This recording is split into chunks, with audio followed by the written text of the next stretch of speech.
Ladies and gentlemen, it is showtime and go time. Episode number 368 live here at the late night place to be and the most must-see show on Twitch TV. We are the very best in fantasy wrestling excellence, bar none, period. We are the Archiverse TV, and of course this is not late night. This is, well, midday.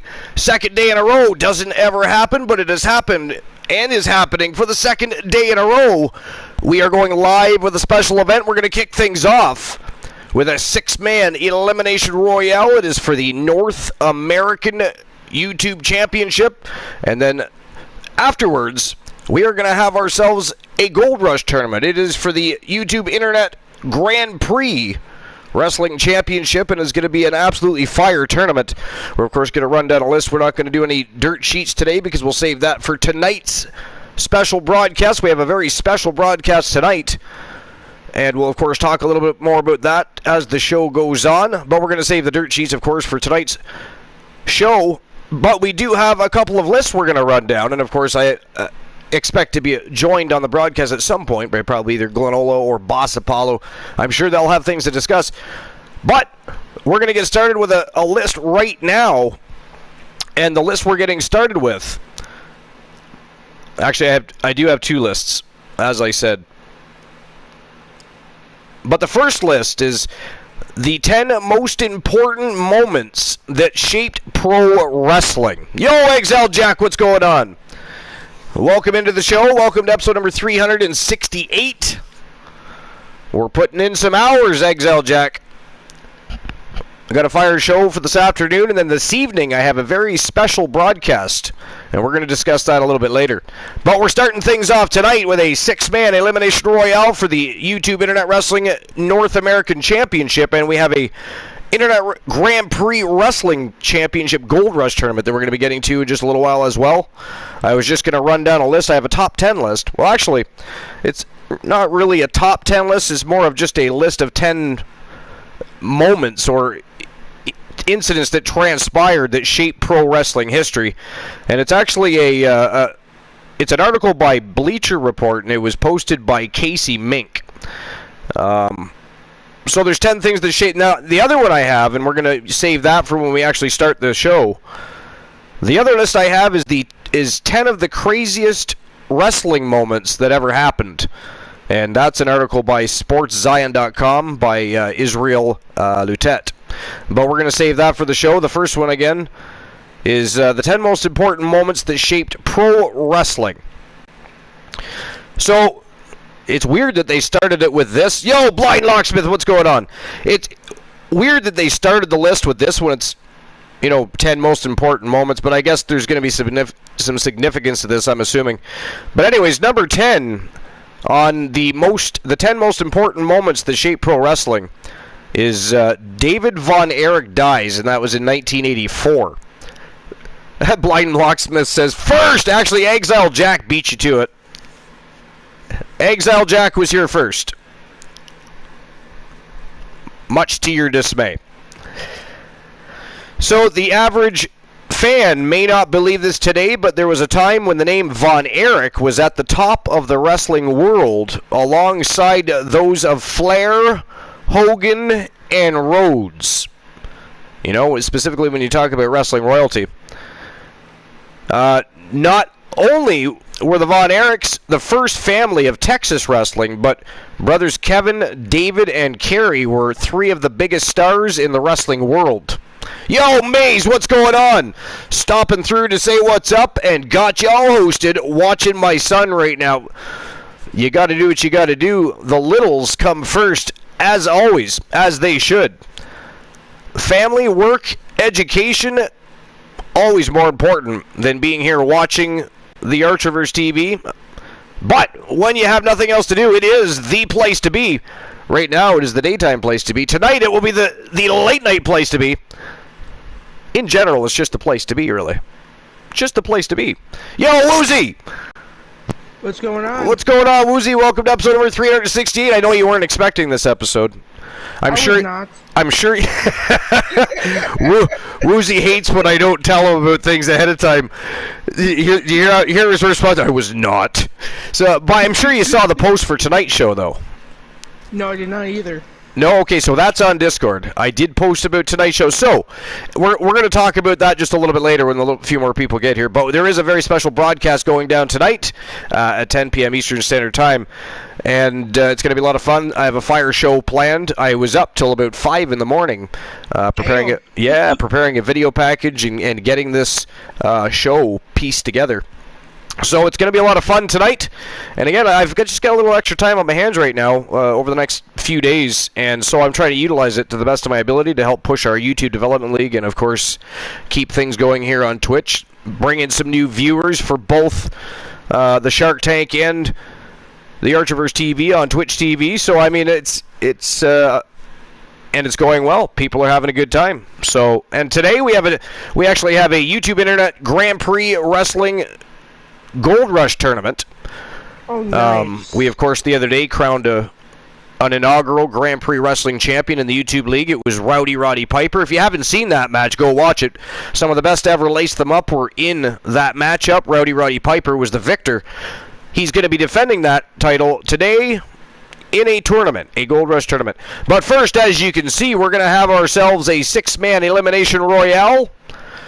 And it is going to be for the Internet Wrestling YouTube North American Championship. So, and that, of course, is held by the one Elijah Archer. He's putting his title on the line against Kyle Riley from Team Life is Great. We've got Bill Goldberg in there.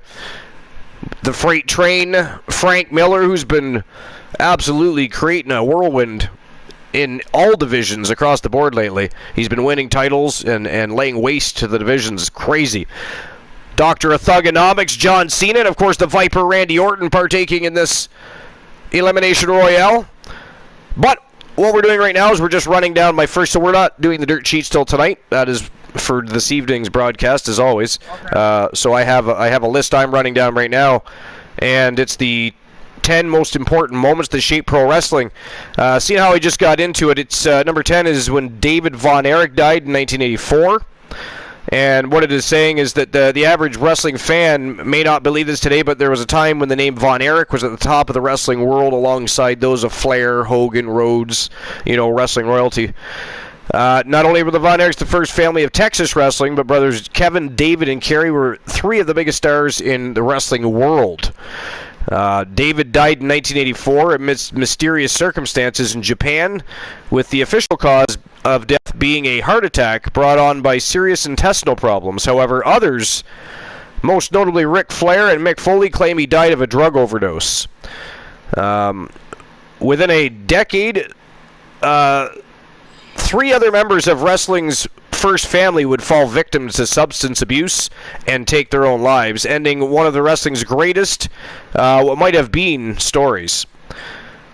So, yeah, that's a very sad story. The Von Erich family's just tragic what happened to them, and they were wrestling royalty and would have continued to be even bigger as time went on, especially Kerry Von Erich, the Texas Tornado, and I'm sure eventually if things had worked out differently, they might have even had some heirs in the wrestling business today. So it's a sad thing, very sad thing.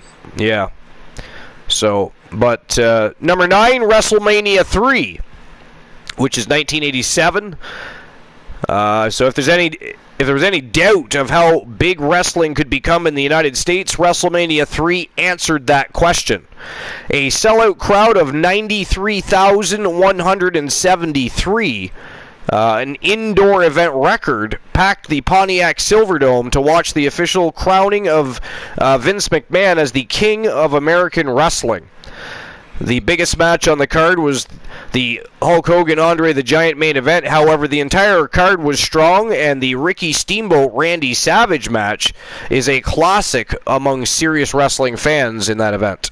And that Ricky Steamboat Savage feud and matchup was absolutely spectacular. So, number 8, Todd Gordon hires Paul Heyman in 1993.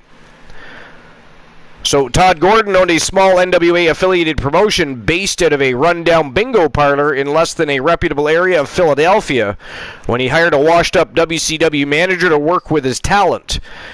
Within a year, there was a little doubt who the promotion really belonged to.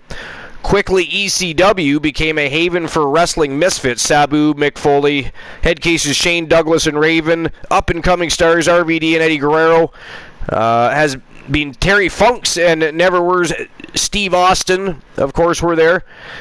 The sex and violence storylines that Heyman produced would be ahead of their time and were a true forerunner of the WWE's Attitude Era. Number 7, Scott Hall invades WCW. Now that was a pivotal moment. That was crazy because everybody, well, not everybody, but mostly the casual fans, even of the time, I suppose, we knew that Scott Hall and Kevin Nash were leaving. I mean, there was that infamous scene where Triple H had broke kayfabe to give Hall and Nash a hug in the middle of the ring when they're all supposed to be, enemies at the time being. Oh, yeah. Vince McMahon was not very happy about that at the time being. So we all knew that they were leaving. They were going to WCW. But a lot of people don't follow the behind the scenes, especially back then. And it was harder to get information back then, not to mention. But there was ways.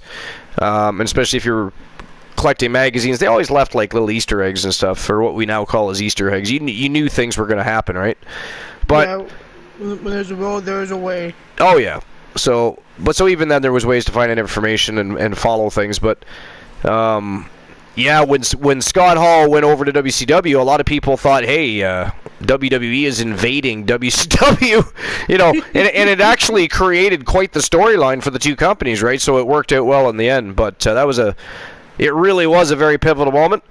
But quite simply, the greatest storyline in professional wrestling history, and the one accomplished that made Eric Bischoff's career. Throwing Ted Turner's money around on talent from other promotions was never a problem for Bischoff, but this time he finally got things right. Hall invaded Monday Nitro and promised a big surprise, which turned out to be Kevin Nash, followed weeks later by Hulk Hogan, making the biggest heel turn in pro wrestling history. And while the NWO angle would eventually help sink the company, there is no denying its impact on both the WCW and the wrestling business. And they're right about that. Absolutely a pivotal moment. Number 6 is the January 4 edition of WCW Monday Nitro. So, wrestling insiders and historians point to this single show as the turning point in a 2-year downward spiral for WCW that would eventually kill the company. For years, Eric Bischoff instructed his announcers to relay the results of taped Raw telecasts, but this time the practice backfired. Not only did hack WCW announcer Tony Schiavone give away the fact that Mankind would win the WWE Championship that night, but he added a sneering that should put some butts in the seats, which caused nearly 50,000 viewers to turn away from WCW immediately. Adding insults to injury, the match that was promised in the main event, Nash vs. Goldberg, never took place because of poorly written storylines involving Miss Elizabeth, but what took its place was one of the most cynical and fan-insulting finishes in pro wrestling history, Hogan's finger poke of death on Nash. If fans were starting to get fed up with WCW before this point, the January 4 Nitro did nothing but help the company completely jump the shark, which means they tanked it. But yeah, they really did. That was crazy. I mean, there were a lot of other things that helped tank, but that certainly was probably one of the big things that, and clearly, it says they lost 50,000, it wasn't 50,000 viewers, they lost 500,000 viewers immediately when that happened on the show. So wrestling fans were not impressed that they were talking about the other company on the show, much less giving away information. Plus, you got to remember, back then, we didn't have the cultists that we do now, so people actually enjoyed both shows without kicking up a big stink.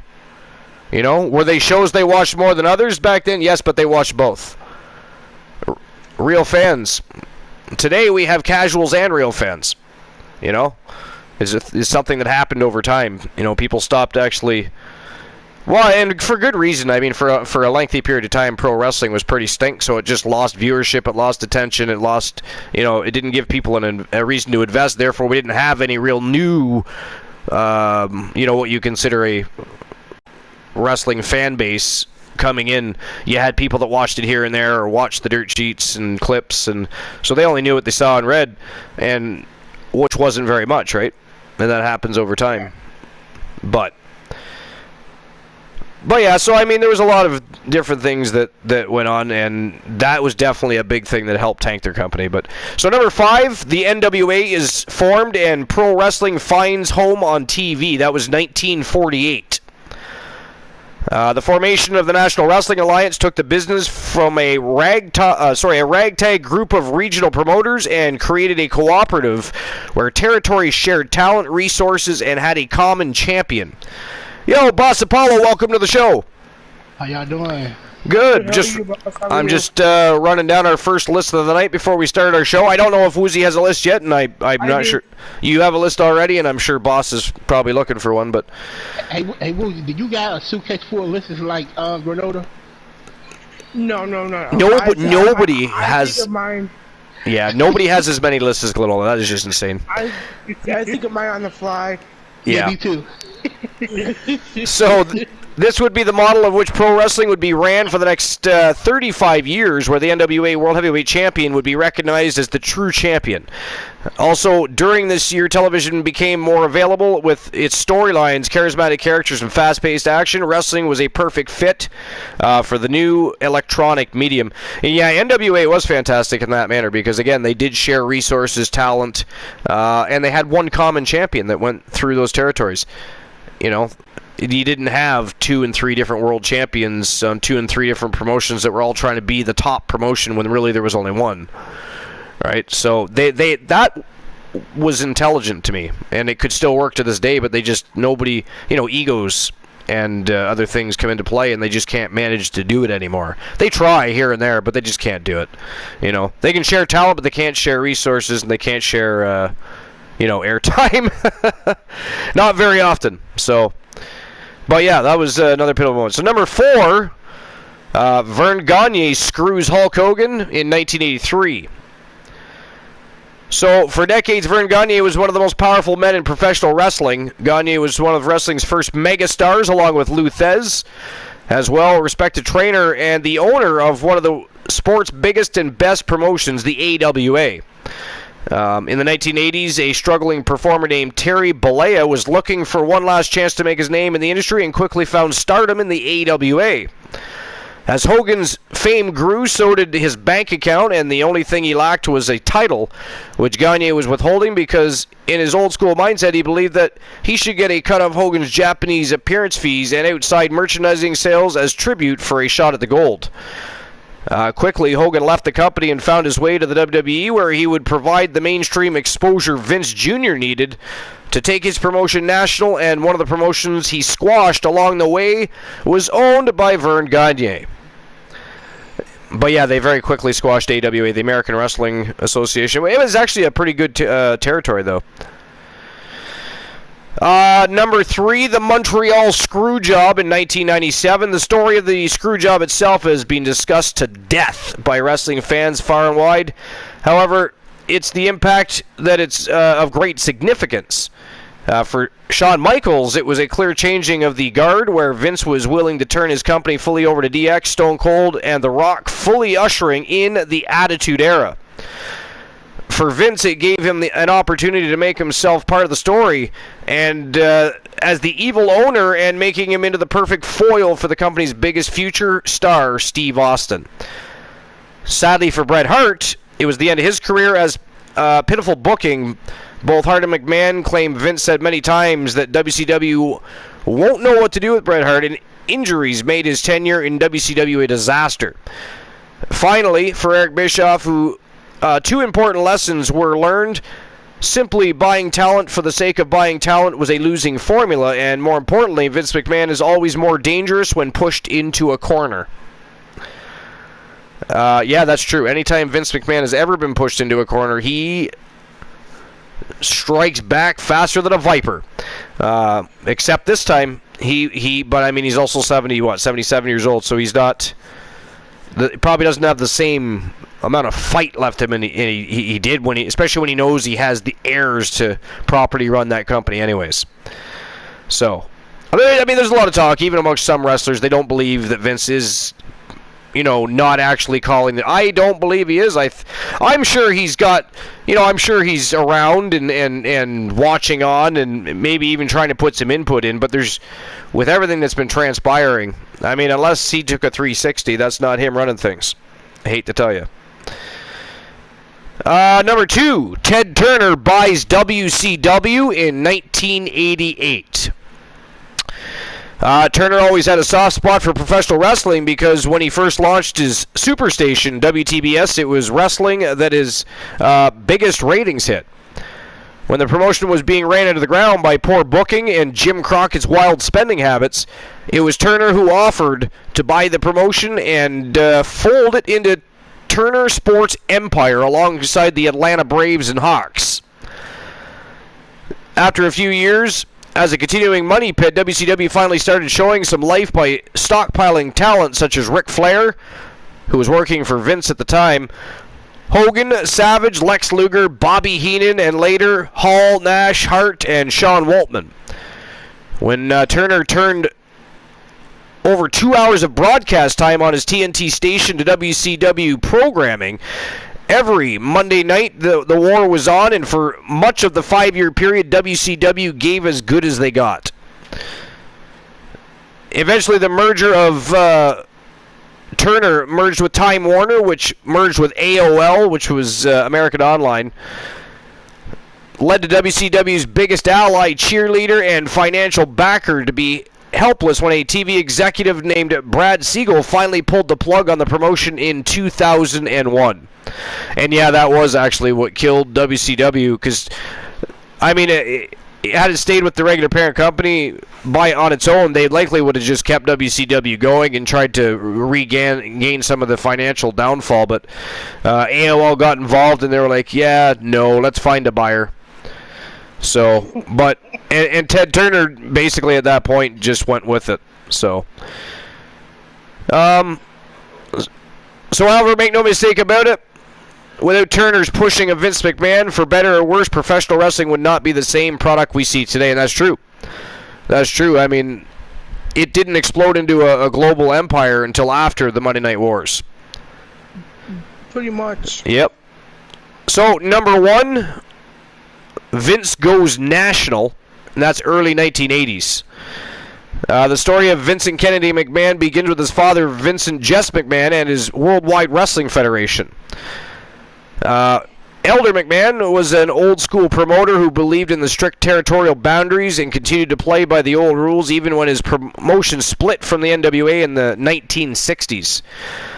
On the other hand, the younger McMahon, who paid his dues for years announcing and promoting small shows in places like Bangor, Maine, saw no reason why wrestling shouldn't be ran like any other industry.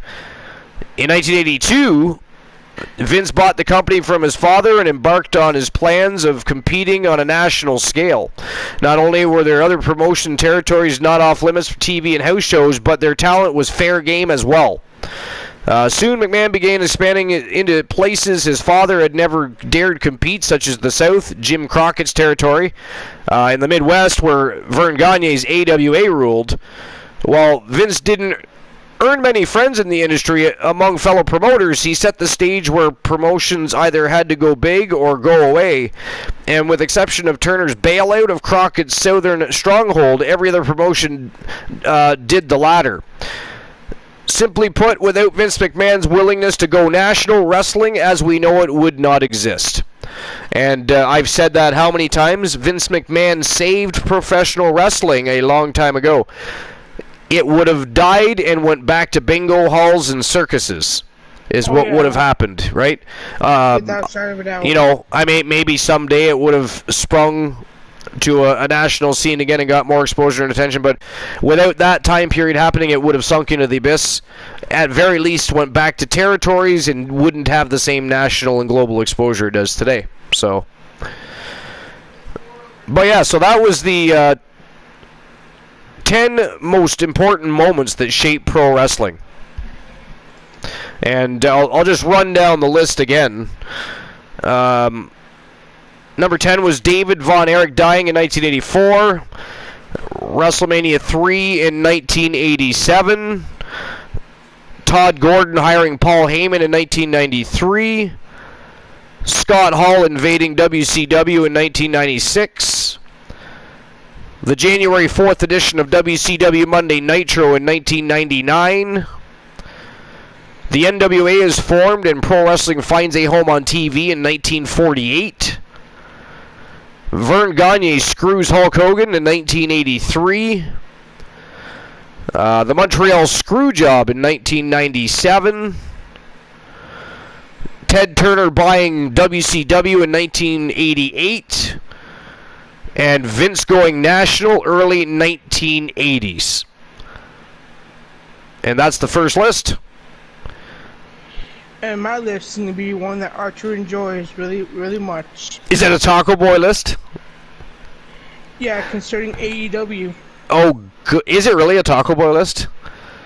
No, not Taco Boy. Oh, okay, I was going to say, you villainous bastard. It's not even nighttime, and you're going to cause villainy during the day right on the broadcast. All right, but what we're going to do, and I'm sure Boss has a list all ready to go, too. We're going to get the show on the go. We're going to get this six-man elimination royale rocking and rolling. Episode number 368 live. And, of course, we have a Grand Prix Championship Gold Rush tournament following this six-man elimination royale. So we're going to get things rocking and rolling. This is for the North American Championship.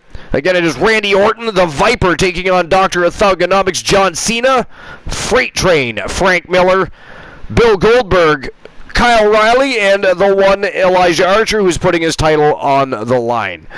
And I'll get things started right now. And Woozy, once the match starts, if you want to get your list up and going, and I'm going to grab a beverage real quick. All right. And here we go. So my list is 10 AEW wrestlers who are having a bad 2022. Sorry, 10 AEWs that are having a bad 2022. Isn't that all of them currently? But anyways, I'm going to go grab a beverage. I will be right back. All right. Go ahead and start that list. Number 10 is Andrade El Idolo. It says here, the case of Andrade's poor time in AEW isn't confirmed into just 2022, as he has struggled to make an impact ever since his debut. Despite looking like a star, he has yet to truly find his feet in 2022. He inherited the Family Office faction, but with them being one of the worst stables in wrestling, they eventually disbanded. Number 9, Colt Cabana. If rumors are to be believed, Colt Cabana was set to be let go from AEW due to his private and personal issues with CM Punk, with Punk being the biggest star. It seemed as though the promotion was going to choose him over Cabana. Thankfully, Cabana wasn't let go from AEW, but he has been absent from TV for quite some time, and has seemingly parted ways with the Dark Order, despite being a perfect fit for that group. Number 8, we have got Ethan Page. All ego. Alright, I have returned. Welcome back. Ooh, Bill Goldberg making his way. Alright. What was the list again? It was AEW, 10 AEW wrestlers having bad 2022, right? Yes. Okay. I am actually intrigued. So what was the... I'm sure I missed, what, 10 and 9? Or at least 10? Alright, so who was there? Number 10 is Andrade El Idolo.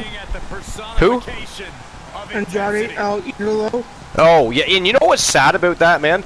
He was promised quite a bit when he went to that company, and even sadder is he's a fantastic wrestler. He really is. You know, I actually hope, I'm really hoping, especially considering, you know, who he dates and all, I'm hoping he makes his way back to the WWE. He needs to. I think a lot of people are starting to realize that the grass wasn't greener on the other side. Let's put it that way.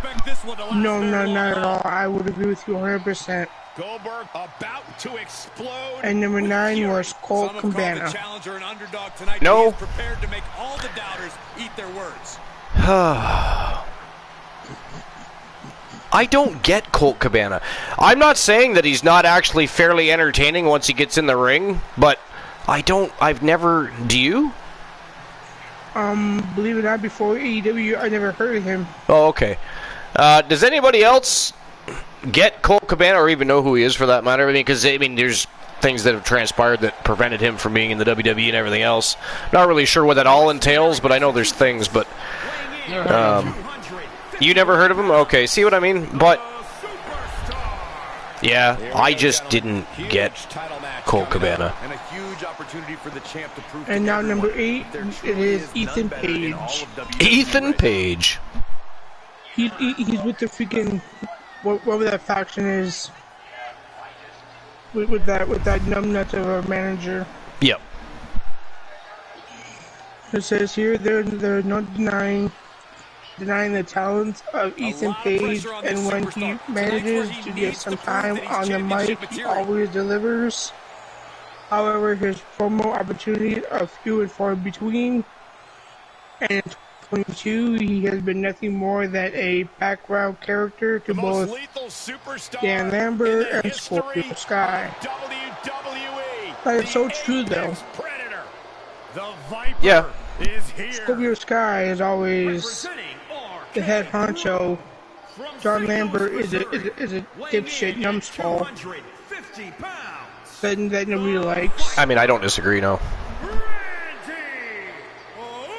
And then number 7, you got Hikaru Shida. You would be hard pressed to find a more sadistic superstar. Wasn't she undefeated for the longest time? This is a superstar who will do whatever it Say that again. to win. Wasn't she undefeated for the longest time in AEW? Who? Scorpio Sky? No, Hikaru Shida. Oh, was she undefeated for? Yeah, well, in the beginning. Yeah. I'm not sure how long that dragged out. I can't remember. Okay, so it says here, for a former AEW Women's World Champion who still has the longest reigning champion to date in the company, because she couldn't be more of a non-factor as of AEW as of 2022. Aside from her fun street fight against Serena D, Shida has done little of note in AEW. Yeah. To wrestling in an array of other motions. Instead, she has been having a good time on the independent scene, but when it comes to AEW, she has been grossly misused since dropping the world title. Number 6. No, go ahead. Number 6 is Anthony Ogogo. I never seen. I've seen what he can do with his fucking right hand. But that's it. Yeah. I mean, there's. Yeah. I don't know how much to add to that.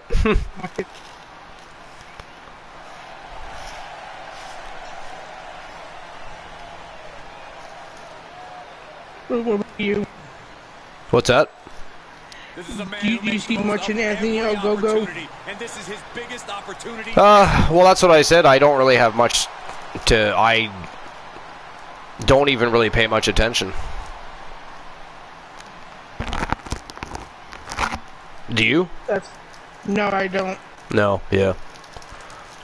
Last time I seen him fight was when he faced Cody Rhodes. Yeah. Well, like I said, don't get me wrong. I know who it is. I just don't pay attention. I mean, they haven't given me a reason to really yet.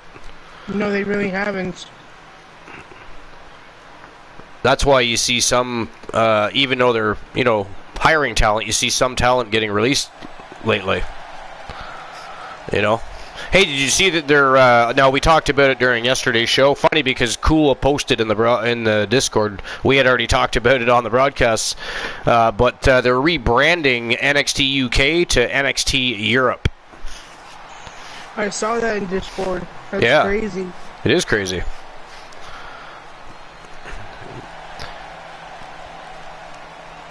Zombie Master! What's going on, Zombie Master? Zombie Master says, shame. But anyways, Zombie. Representing the coalition. but yeah, Toronto, Ontario, Canada. I don't follow him that much. 78 pounds. So No, neither do I. Internet's Northern Continental Champion.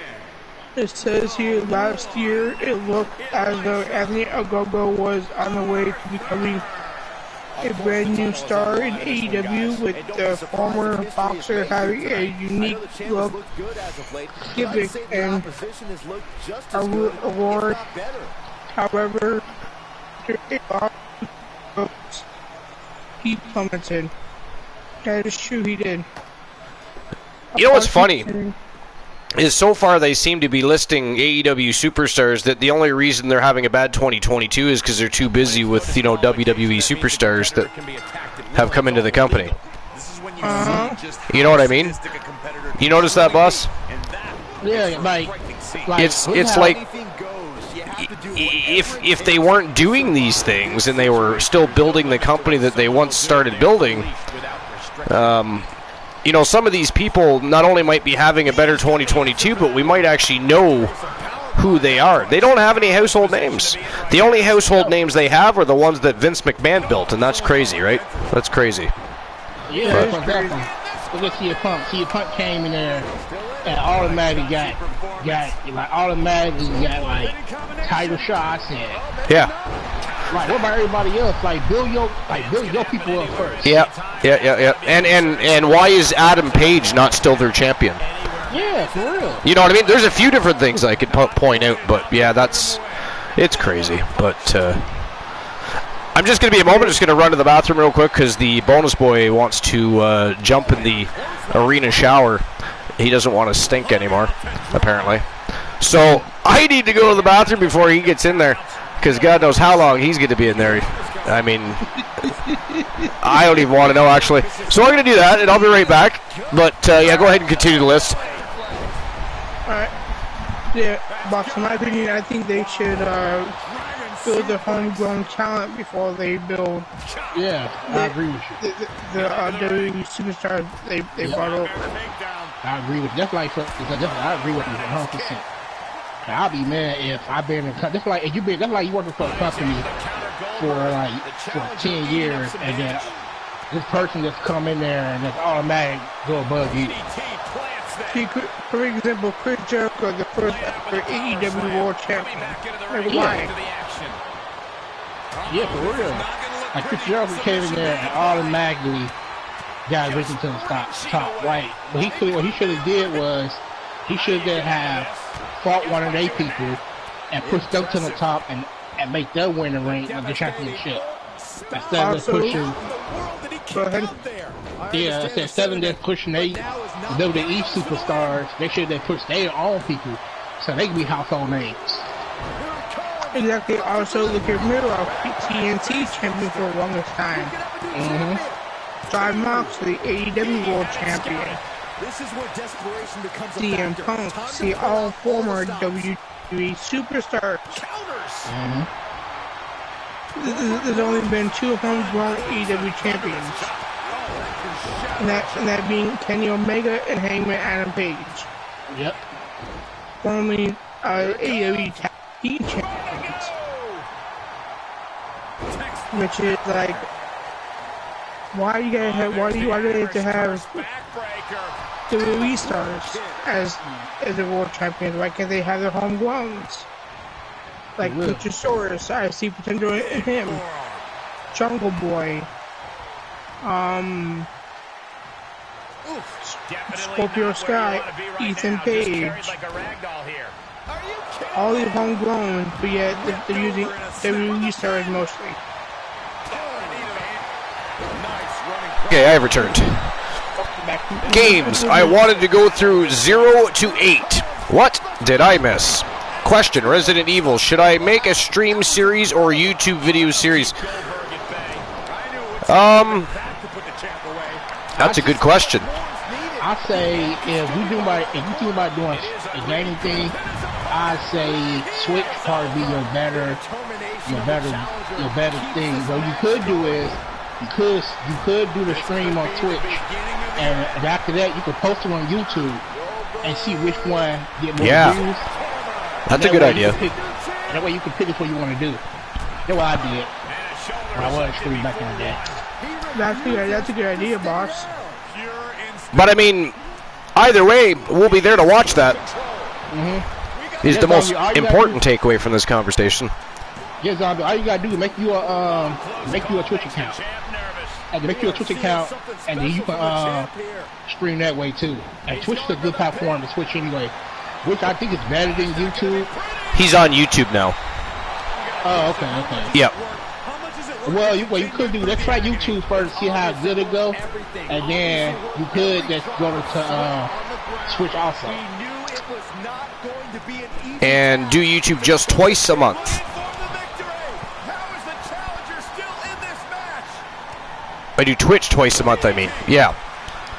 He got whipped into that corner. Spinning kick to the gut. The challenger not looking good right now. But yeah, I mean, have you? I mean, I haven't. Have you already done a stream on YouTube?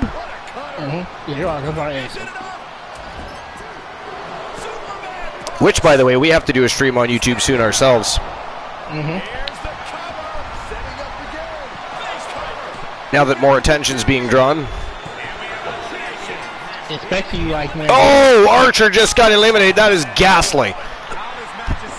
The champion has been defeated, so we're guaranteed a brand new champion. But I was watching, and they were all teaming up against Archer. It was like they were conspiring against him. It was ghastly. It was unfair. Not a fair contest whatsoever. Yes, I did this since last weekend. Excellent. I will have to go back and check that out. I just started, for the last little over a month, I would say, we've been utilizing YouTube a little bit more ourselves. With the YouTube Development League. Actually, tonight I'm actually doing a special broadcast. For anybody here on Twitch that still hasn't gone over and checked out the YouTube Development League, I'm putting on a special show tonight involving the YouTube League. It is the first YouTube stream preview, and we're going to do it here on Twitch tonight. And in the future stream previews will be held on YouTube. But, we're drawing a lot more attention to the YouTube channel. We've got some matches that we posted, Zombie, that are up at around 4,000 views. We're doing very, very well. People are having fun. We're coming up with new storylines and angles. New characters are starting their careers over in the YouTube League and then making their way over to the main roster on Twitch. It's been a lot of fun. We're having a good time. And so now that people are starting to pay more attention to the YouTube channel, I think it's only right that I start streaming on YouTube more often. So I am going to be doing special events on YouTube as well for the YouTube Development League. But tonight, though, however, it will be here on Twitch, and it's the first ever YouTube stream preview, and it's going to be a fire show. Hey, do you know over there in the corner, he had Goldberg pinned for the last 10 minutes? Placed in the corner. Really? Yeah, he still got him pinned. Oh, I see that. Somebody's going to have to attack the referee. I don't see that happening. Oh! Unless somebody go over there and break them up. But yeah, he had a pin for the last. I think the paradigm has shifted. Wow, that was he just waiting to count Cena out? What is this, referee bot or what? That was bullshit. And look at Kyle O'Reilly. And Goldberg just got eliminated. What is going on here? He's picking and choosing who he's eliminating here. What the fuck? Who paid the Zombie Master? Did you pay that referee? Are you mad because you're not the referee right now? Is that what it is? I mean, sir, you were on vacation. I had no idea you had returned onto the scene. We can't employ your services if we. That is vile of you, sir. If it was you, by the way, I'm just saying. What his Zombie Master yesterday that dressed up as the other person. Oh! Randy Orton and Frank Miller team. Oh, and Frank Miller says no. Double RKO. He turned on Orton quick there. Look at that. So we now know you can't trust Freight Train Frank Miller. You know, helps you out and stabs you in the back moments later. Guys, he just left. He would have been real hurt. Blind Locksmith says fastest counts in the West.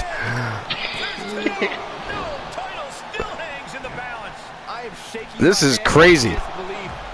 It is so number 5 on my list. Paid him 100 V-Bucks and 1,000,000 diamonds. We used an angle referee and killed. Yeah, well, it is certainly working. He is grateful for your V-Bucks because he is certainly pulling a coup here.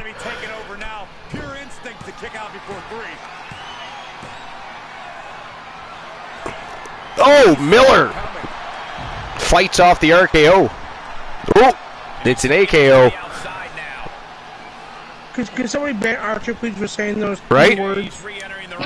The AKO was abolished after he lost to Archer. He went right into that turnbuckle. Kyle O'Reilly is still laying outside the ring there. Oh, there he is. I was just going to say, what is he doing down there?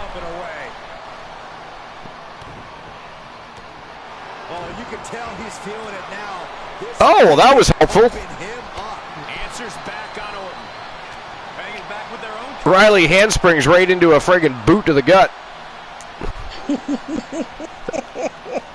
I mean, way to go. That was...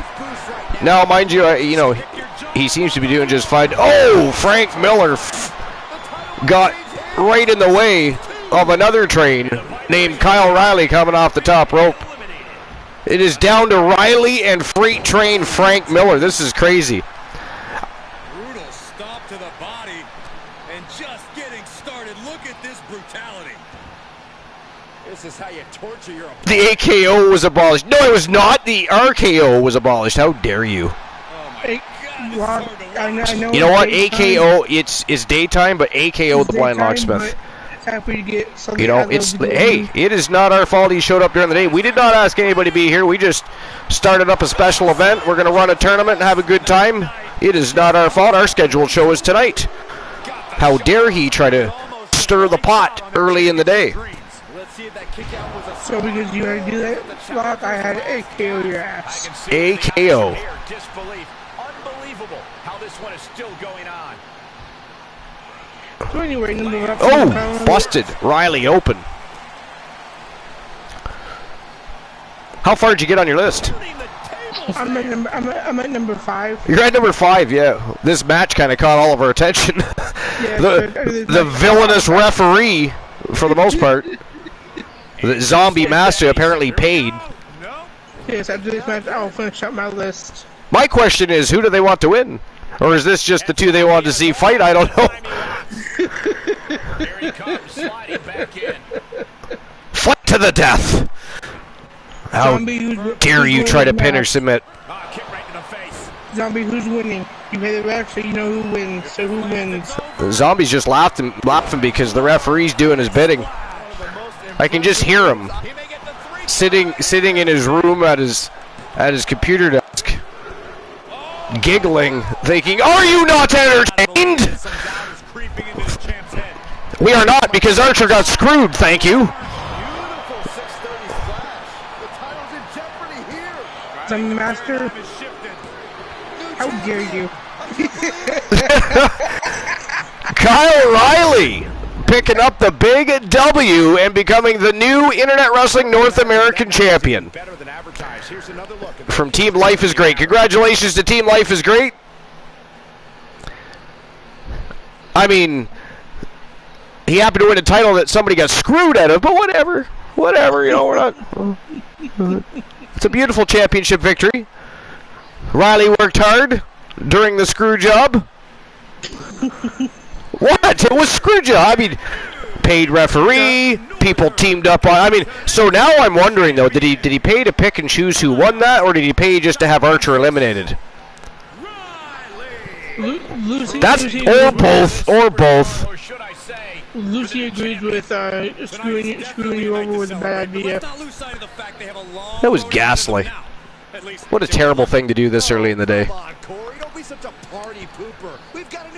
Alright, brand new North American champion, Psychosis Kyle Riley. Alright. Now on to the tournament. Yes, and while we're setting that up, I'm going to run down my list. Alright, so this is for the Internet Wrestling Grand Prix Championship. And, of course, the 8 gents that are going to be partaking in this quarterfinals. From Team Soul Embers, we have BB King, the Samoan Lion, Big Bubba Bruno, taking on Kenny Omega. In the second matchup from Team J Negative Gaming, the Soul Man Jay Simmons taking on Karrion Kross. In the second leg, in the first match, we have Kyle Brewer, the Wanderer from Team Bromer, taking on Pete Dunne. And then finally, last but not least, The Rock taking on the Legend Killer, Chairs. And of course, the reigning defending champion is Rowdy Roddy Piper. This should be a fire tournament. What do you think? Oh yeah, this is definitely going to be a fire tournament. Well, who do you guys think is moving on to the quarterfinals? Or sorry, the semifinals. Is it going to be Big Bubba Bruno or Kenny Omega? I'm going Omega. You're going Omega? Alright, well, let's find out. Let's get the first match of the quarterfinals underway. Let's go. Let's go. So number 5 on this is Kip Sabian. Leo the King says, Public Enemy, we are here. Ghastly. Okay, invading the chat. Enemy? Public Enemy used to be the Fallen. Oh, okay. Yes, they underwent a name change because the Fallen have fallen too many times. But however, that was a good one, Archer. That was good. Now they're just pissed and they're Public Enemy now. But to be fair, they are the Internet Wrestling World Tag Team Champions. For now. For now. But they do have some claim to fame right now, at least. But no, they have underwent a little bit of a streak of bad luck in the regular season. I'm not surprised. After all, they were the Fallen. Yeah, once we get Titan G signed, then we'll be complete. The 3 Fallen Stooges. Zombie Master says, I'm surprised. That's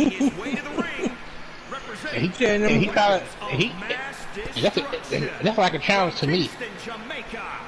It does sound like a challenge, yes. But a challenge for who? Oh, Ron Lightcliffe. How about this? How about... No, go ahead. Speak your mind. Speak your mind. Hold on. So he said Burns to who? Blind Lights, explain yourself. Archerverse versus Bromer. I vote Bromer. Actually, Kyle Brewer has beaten Archer a couple times. Hey, did he ever explain himself about tables? Who, Blind Locksmith? Yeah. No. No. Tables. We all think that Tables dressed up as Robert Santana and entered the Royal Rumble. Mm-hmm. Yep. He was supposed to be in the Rumble. We all know this. There's a VOD to prove it. We set the Royal Rumble up together after the show. Tables did not show up, but suddenly there was a second Robert Santana for some strange... And we all know the villainous antics of the Wolfpack. I mean, we do have a dude dressed up as Marty McFly and Doc Brown, right? So... Mm-hmm. we know that there's some strange happenings there. So it's not out of the realm of possibility that Tables would then dress up as another superstar. I'm just saying. Why he would do that, I don't know, but he admitted it. I'm going to be one moment. My daughter's calling me, but I shall be right back. All right. Ron likes when you silly, man. He said we'll be the first time. Career-making performance here tonight.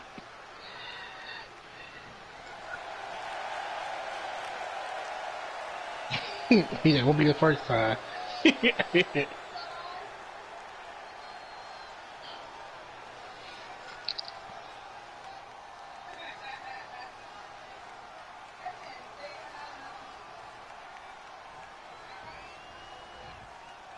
All right, I'm going for. The bracket is starting to All right, take King shape. Omega These myself. superstars have weathered the early storm, and now it's time for them to start digging deep. This is where That's a you big guy, separate the though. contenders Ain't gonna from be the easy. pretenders. Moonsault! That was beautiful.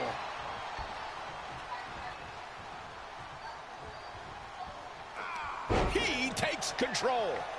Elbow smash. Oh, what a chop. Looking wobbly in the Uh-oh, corner. another hit. Uh-oh. Face first. Able to reverse. Counter. It probably got to review itself, Woozy.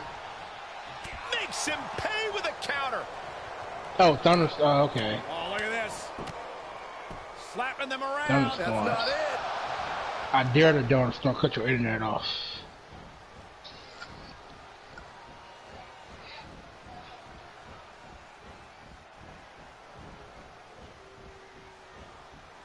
This is a glitch in the system. I have returned. Whoa. You got a glitch in this. Oh, never mind. There we go. And the DDT. Oh, they were running on the treadmill. Yeah. They like to do that from time to time. Little extracurricular exercise mid-match. Absolutely. I'll even admit it. Some superstars are just Who's the built for internet? this type of match. Thunderstorm. If you got That's the it, internet. it lands, it's over. All right, so what did I miss today? Was there any pinfall submissions or anything, or are they just getting things underway, kind of, so to speak? They get on the way. So far, King Omega has dominated the match. DCW stands for Dogface Championship Wrestling. That is Team Dogface logo. They subscribed and paid to have their logo put onto the barricade.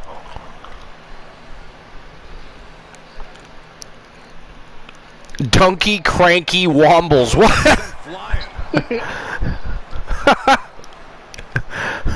I like Donkey Cranky Wombles. Kick to the gut. Oh, brutal forearm. He's feeling the effects of that last hit. Oh, big body splash. That'll pancake you. Bruno's a big man. A big man. He's not easy to beat. This is not good at all. I mean, I'll personally take the zero on him body splashing me. He's just getting thrown around out here. He said we got tapped out by nature. I mean, what does that man eat? Holy Jesus. Is he okay? Wow, Omega kicked out of that. Omega actually kicked out of that. That's crazy.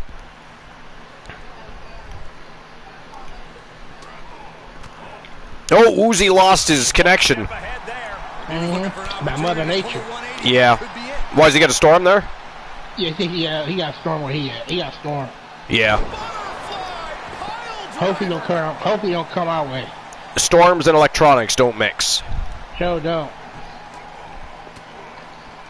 And that's the truth. Oh, that was a vicious clothesline. Usually when it's thunderstorm, I call off my game. Every time they keep coming up like that. And he only got halfway through his list. He was on number, Alright, Woozy, no worries. That's not until 10 p.m., so there's lots of time for your weather to clear up. Making the climb. This will not end well. Oh! Damn! Dang, I know he... And he still managed to kick out of that. How did he even have air left in his lungs? Good God. That was plan A, and it didn't work. He must be thinking about plan B at this point. They shouldn't call him the Samoan Lion. They should call him the Samoan Savage. Or the Behemoth. Or the Behemoth. Froggy Moth Legs! What's going on, Froggy? What's up? Oh, you know, ceiling, sky, an entire universe, if you want to get real technical. Close fist connects.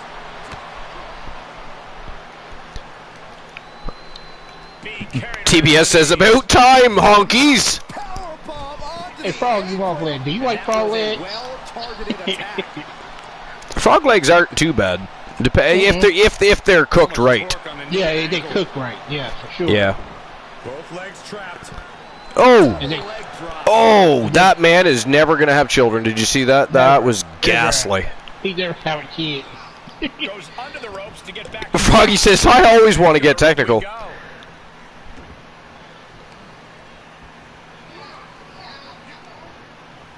Fighting back with a counter. Long way up in the Wow, that is some serious strength here being shown by Kenny Omega. Ooh, how did he Blue Thunder Bomb. Yo, Mr. T! Dude, I thought these were reruns. Yeah, no, they don't make it easy to do reruns anymore, so I simply don't do them anymore. Huh? So, they took the function away. Apparently people had an issue with it. Apparently some people couldn't tell when shows were reruns and it bothered them, so eventually they just took the function away. You know? Is what it is. Is what it is.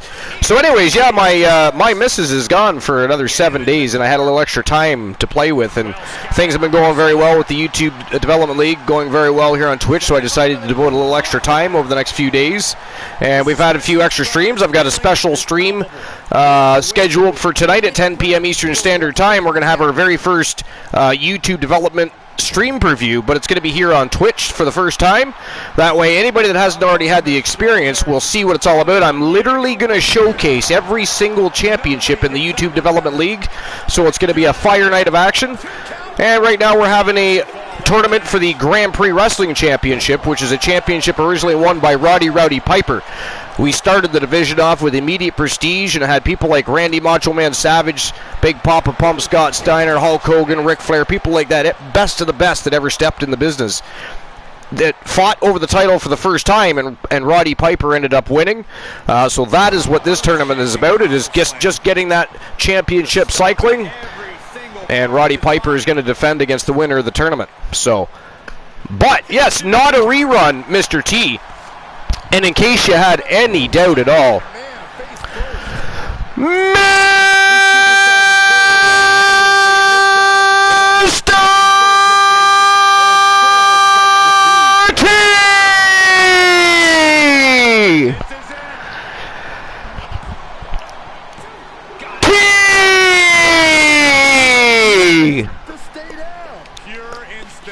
So if that doesn't tell you that it's not a rerun, then you're seriously back in time watching another episode where we've done that very same thing, except for I just did it better than ever because the electricity running through the Archerverse lately is rampant. It's got my blood boiling, popping, hopping, crack-a-lack, we got shit going down. Things are good. And Zombie Master's back on the scene, paying referees off, by the way. Screwed Archer out of a championship. We sat here and watched a referee finally squashed Omega. No shit. I don't know how Omega's even still alive in this match. But anyways, we sat here and watched a referee literally pick and choose. There was a bunch of people going for pins and submissions. He sat there and picked and chose which one he wanted to eliminate first. Zombie Master. I mean, he intervened in what was a great championship title defense opportunity for Archer. Made sure they all turned on Archer, by the way, and eliminated him first. And then systematically picked apart and basically handed the title to whoever they wanted to. That is how we're starting our day. Imagine what will happen tonight. That is how we're starting our day. Villainy, crazy antics, and Omega being turned into a pancake. And somehow he is still able to find the offense as this battle goes on. This is him reminding everyone of the fight. Hey, do we got a Grand Slam champion yet? The Fine Locksmith says, and now the demo dogs are riled up. Do you expect anything less? Oh, shit. Do we got a Grand Slam champion yet? Oh! A Grand Slam champion? Somebody that's won all titles? Yeah. And this is the visual. Well, I mean, there's only capability to win 3 at the in the Archerverse roster, and let's see, there's Check your face after that one. only is there 3? Yeah, there's 3 up, but there's tag titles in WCW. There's the TNT Championship and the World Championship. In the Archerverse roster, there's the World title, the World TV title, and the tag titles. So there really can only be wow. What? Huh? Did I miss something? Ladies and gentlemen, was one of those memorable tournaments. Wait a minute. Was Big Brother Bruno not winning that match? I missed some of it because I was paying attention to the chat, but I was certain that Big Brother Bruno was winning. No, I thought. All right, who else was paying attention? Celebrating now, but you know. What in the world just happened? Because Bruno whipped that ass. Let's hope the winner is okay. Is this another paid referee instance? Only after the win is when you realize what damage has been done. TBS, what did you see? Froggy? Somebody? Where's Poindexter? I mean, I was sure that Bruno was winning that match. That's crazy. So anyways, Kenny Omega moving on to the semifinals. Wow. I thought for sure Big Papa Bruno was literally cruising to a semifinal spot there. That's insane. All right, next match in the quarterfinals, the Soul Man Jay Simmons taking on Karrion Kross. And I fully expect Karrion Kross to put up a hell of a fight, but the Soul Man is a beast in his own right, and I think that the Soul Man moves on to face Kenny Omega. Just my thoughts, of course. Froggy says, yeah, TBS, what did you see? What did you see, TBS? Enlighten us with your visual knowledge. All right, here we go. Second match of the quarterfinals. The Soul Man Jay Simmons from Team J Negative Gaming taking on Karrion Kross. Let's go. I mean, I'm going to have to go back and watch that match now because I swear Big Papa Bruno was winning. Yeah, I lost count. Bruno was winning by 1. I had to stop to calm the dogs. Yeah, see, that's what I had too. I did not see Omega pick up a pinfall or a submission fall. I just wonder if anybody else did, because otherwise Bruno just got screwed. That's 2 screw jobs in a row by the same referee. One in the kickoff show, in the kickoff match, and one in the first match of the tournament. Insane. What else is going to happen?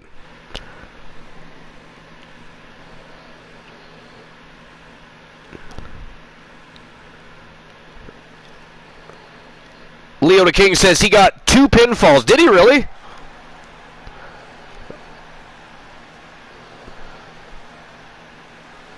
I mean, I realized I was paying attention to the chat there, but I don't know how I missed those 2 pinfalls. I only saw Bruno's.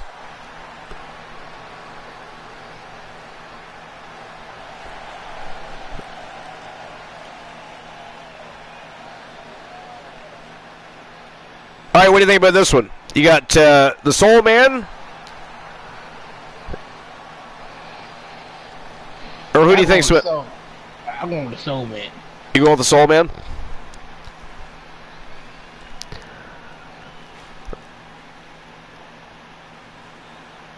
Like I said, I expect Karrion Kross to put up a hell of a battle, but I do expect Jay Simmons to walk out the winner and move on to the semifinals to face Kenny Omega.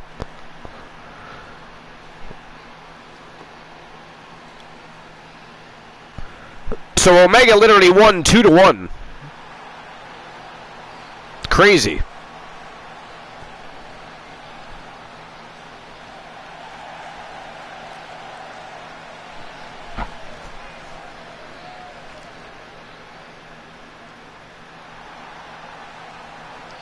We gotta see.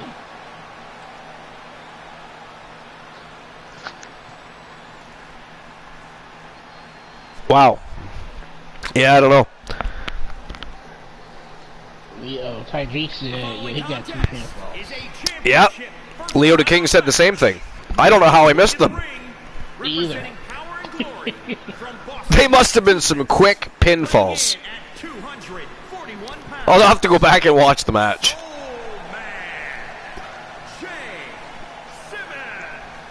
Big time match on tap. When the competition level is this high, you can bet it will be memorable.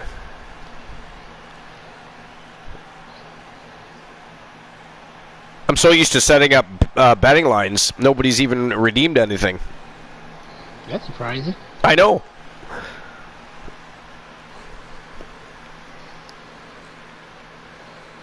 Although it is more of a nighttime thing, I suppose. But I think yesterday we had some betting lines open during yesterday's daytime show. Did we not? Yeah, I think we did. Yeah, I think we did.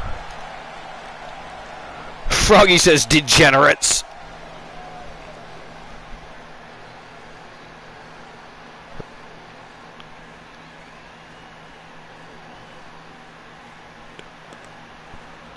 Who do you think's taking this one, Froggy? Is it going to be the Soul Man? Or is it going to be Karrion Kross? Who do you think?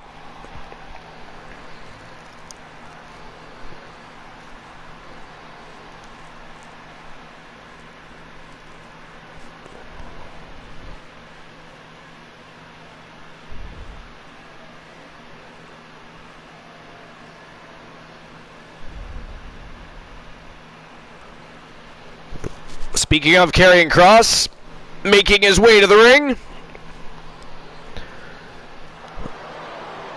One of the most dominant competitors in NXT history. TikTok, Doomsday has arrived. Doomsday has arrived.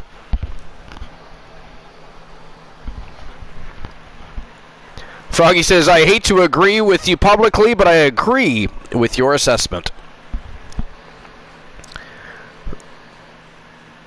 I should write that down. Froggy agreed with the assessment.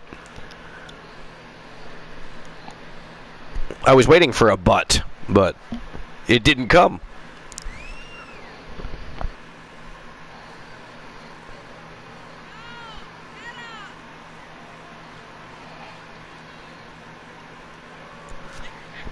I wonder who else thought they were reruns.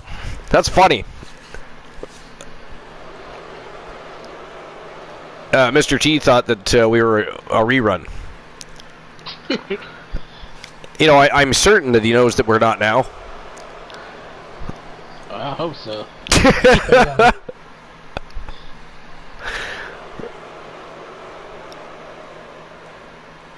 Just a prelude to the Mr. T says swine. About to see from Karrion Kross.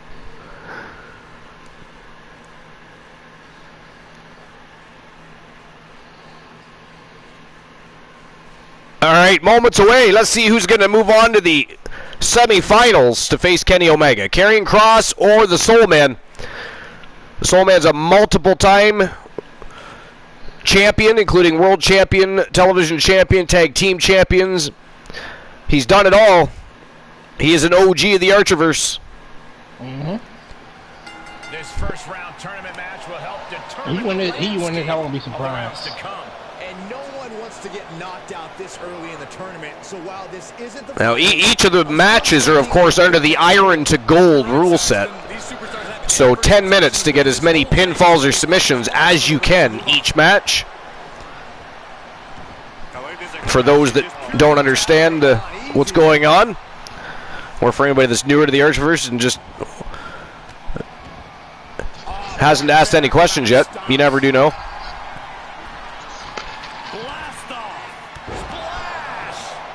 When they had the WWE, when they had the championship scramble, do you like that?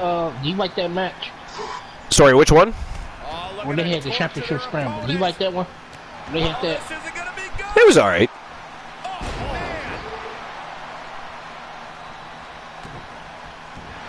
Yeah. What's one of your favorite matches? Like not with people wrestling, but which one of your favorite match types? Mine was all the matches they had. Mine was the casket match. Casket match? Yeah. Yeah, I didn't as much care for the buried alive matches, but yeah, I did like I did like the casket match though. Yeah, I already can't buried alive. I already can't for that either. No, I didn't either. No. And I like the first blood. I like that one too. I'm just in the process of actually creating new jackpot numbers, so nobody played the jackpot yet. You like one last night? You like one last night? I believe it was Froggy and the Blind Locksmith. Oh, okay. Placing them into the corner. All right, let's see. Oh man.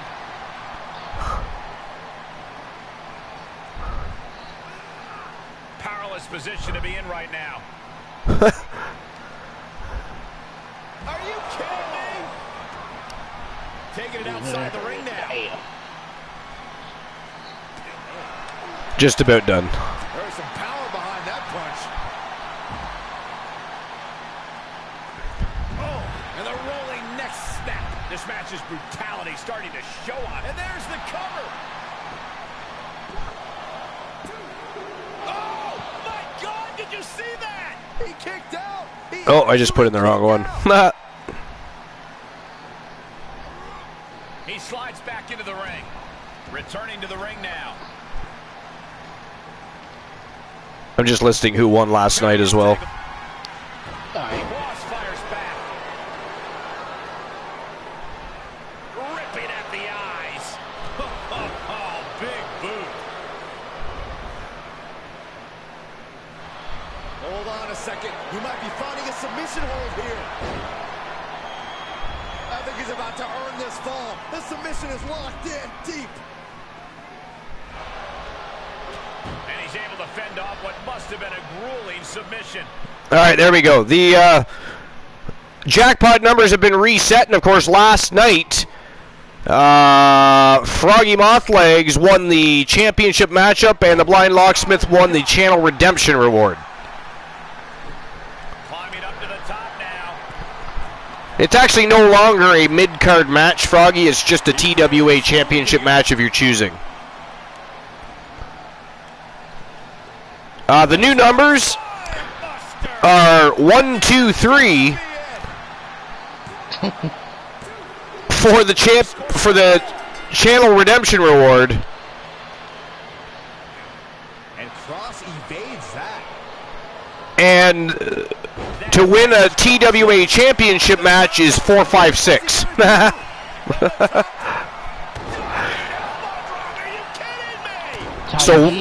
So 1, 2, 3, and 4, 5, 6. You don't say. Ty G got 395. Just stomping every single part of his body. Yes, any TWA championship match. He wants it. Reversal. Yes, Ty G. Asking for a me.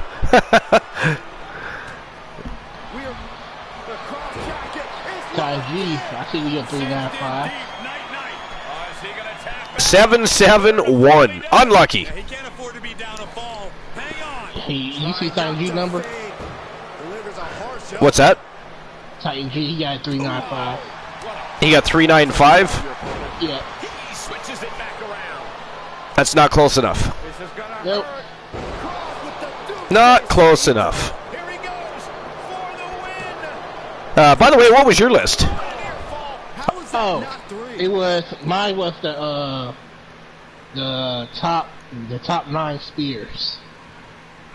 Nice, because Woozy only got halfway through his list. And I do have another list, though, at some point if it's necessary, but I wasn't sure I couldn't remember what your list was. Yeah, I'm gonna go through mine now.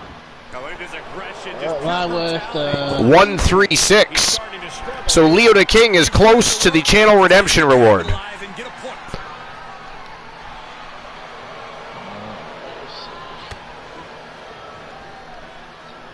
Alright, my list was 9 best wrestlers that used spear. 9 best wrestlers to use the spear. Yeah. From the Sportster. And number 9 is Charlotte Flair. Pinfall by the Soul Man. Holy shit, Karrion Kross is bleeding from that left eye. Look at that. Charlotte Flair doesn't get enough credit. Wow. Another pinfall. Sorry, go ahead. Crazy.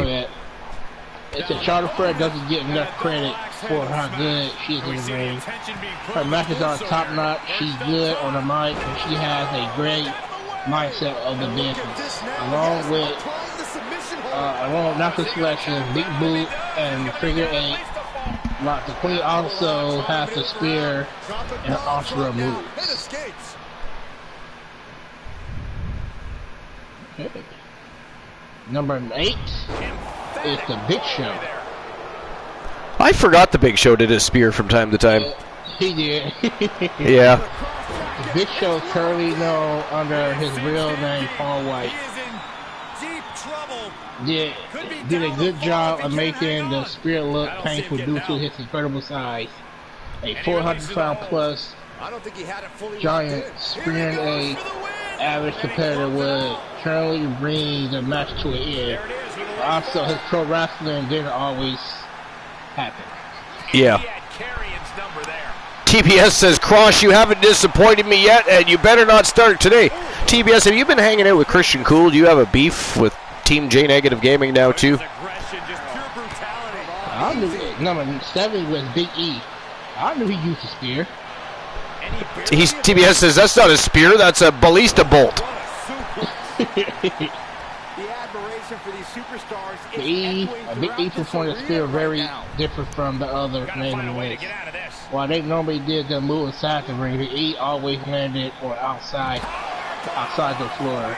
He would run and spear opponent who was standing on the apron. What the fuck did the referee just do? Where's he going?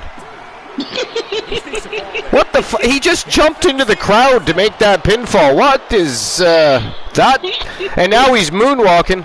What is he up to? Man, you know what? Karrion Kross are just going, and the Soul Man here are just going back and forth, exchanging pinfalls.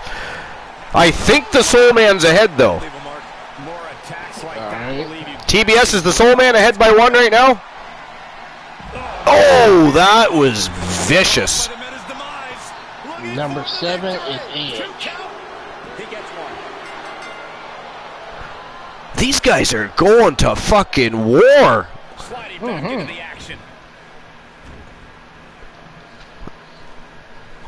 The people think about the spear, the rated R superstar Edge always the first to come to mind. After all, he made the move popular in WWE while former Universal Champion Goldberg, who discussed later, probably like to move in WCW.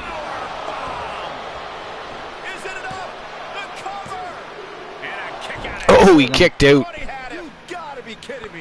Number 5 was Rhino. Rhino, the gore. I actually liked Rhino's spear. Yeah, me too. Yeah. Rhino calls his version of the spear of gore. It's no different from the spear. The Man Bee's most popular execution of the move was when he drove Chris Jericho to the SmackDown set almost 20 years. Yeah, that's right. Damn. Look at Cross still choking out the Soul Man after losing the match up there, though. That is some poor sportsmanship right there, I'm telling you. I mean, and on national television, how dare you, sir? Real. All right, so the winner of the match, and moving on to the semi-finals from Team J Negative Gaming, the Soul Man Jay Simmons. So congratulations to Team J Negative Gaming. Here is your winner, Soul The Man. Animal Paquita was true powerhouse who dominated the opponent. That was It one of the made most sense outstanding for him efforts to we've ever include the witnessed. spirit The into length of his this match art. was daunting, but they He stayed mostly the used course that and earned the decision win. move. These superstars Dude, took each other he to the won with a absolute couple limit. of Well past the times. limit, I'd say. Cecil was pretty good with the spear. Number 3 is Bobby Lashley. The Blind Locksmith says, "Atta boy."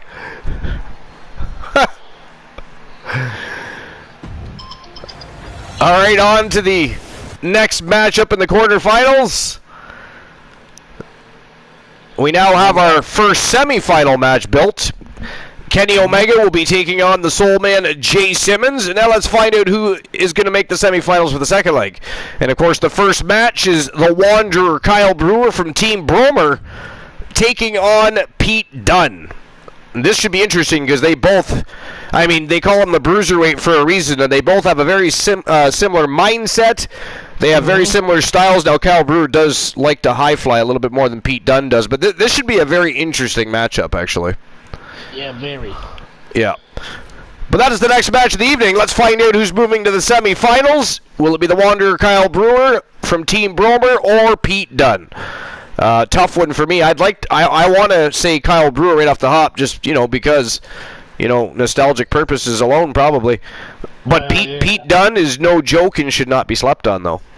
Well, I want Kyle Brewer because he won't make up for yesterday after he got eliminated in the Royal Rumble. Yeah. And by the way, if at any given point anybody wants to open a betting line for one of the matches, feel free to do so. I will open them. You don't have to open them all. You can actually open them individually as well. So if it's something where you don't want to spend, I think what is it, around 500 or 600 points, Archer versus Bucks for them all to be open. Yeah. But it's only 100, I think, to open one, isn't it? Yep. No, Yeah. At least 100. Yeah. Froggy did a while ago. How many did he open?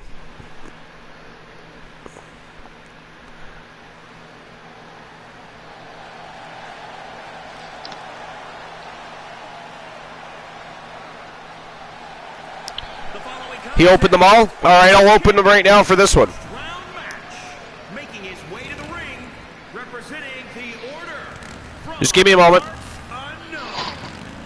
Weighing in at 249 pounds, the Wanderer, Kyle Brewer.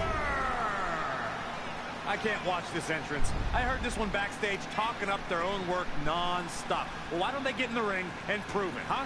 That's what they're doing right now, Corey. Well, good. Let's see what they've got then.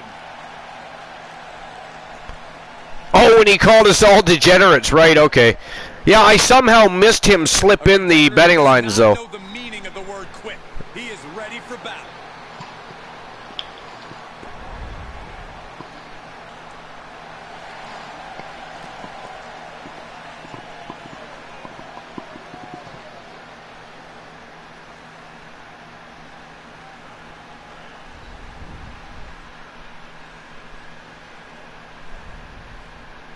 Here comes the Bruiserweight. And his opponent from Birmingham, England, weighing in at 205 All right. pounds. There we go. So, who moves on to the semifinals? Is it going to be the Wanderer Kyle Brewer from Team Bromer or Pete Dunne? You got 5 minutes to make your bets on the match if you wish to. And here comes the Bruiserweight.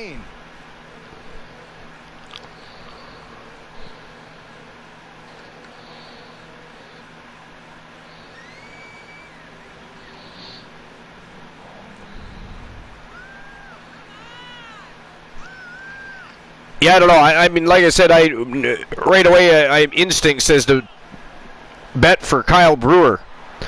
But in his career, Pete Dunne has already established himself. Pete Dunne is hungry. Record-breaking champion and a main eventer wherever he competes.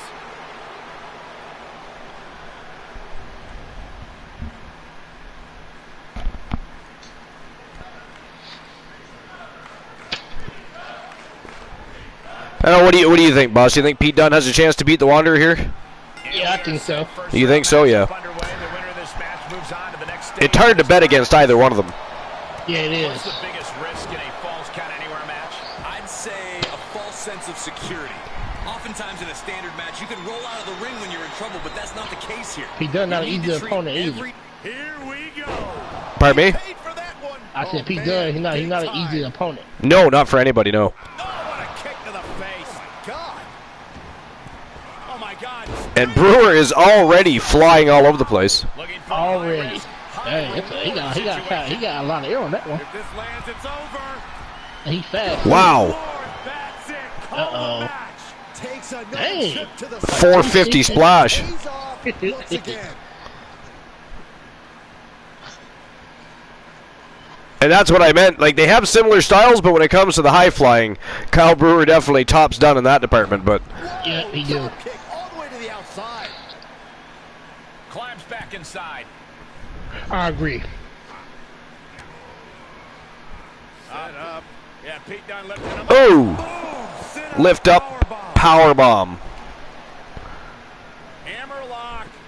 Uh-oh. What's next? Oh, my God. What an arm breaker. Trying to break that left arm of Brewer's. Stomping down. Ooh, vicious dragon screw leg whip by Kyle Brewer.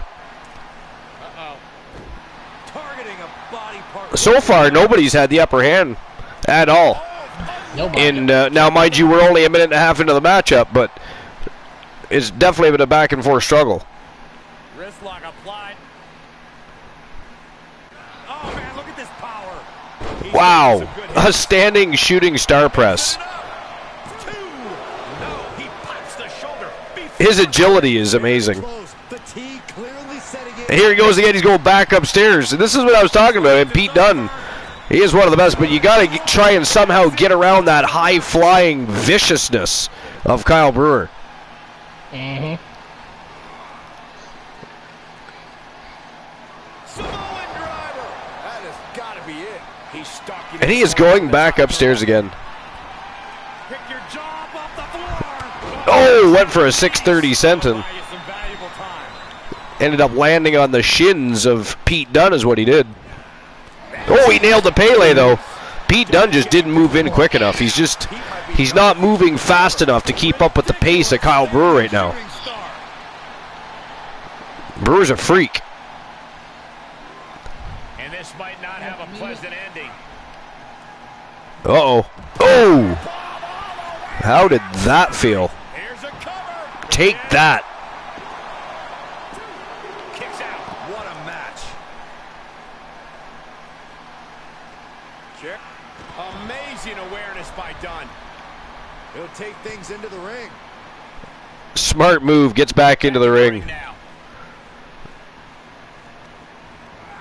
Into the corner he goes. A perfectly placed target. Did you hear Ooh, that? big chop to the chest. Apparently Brewer did not like that.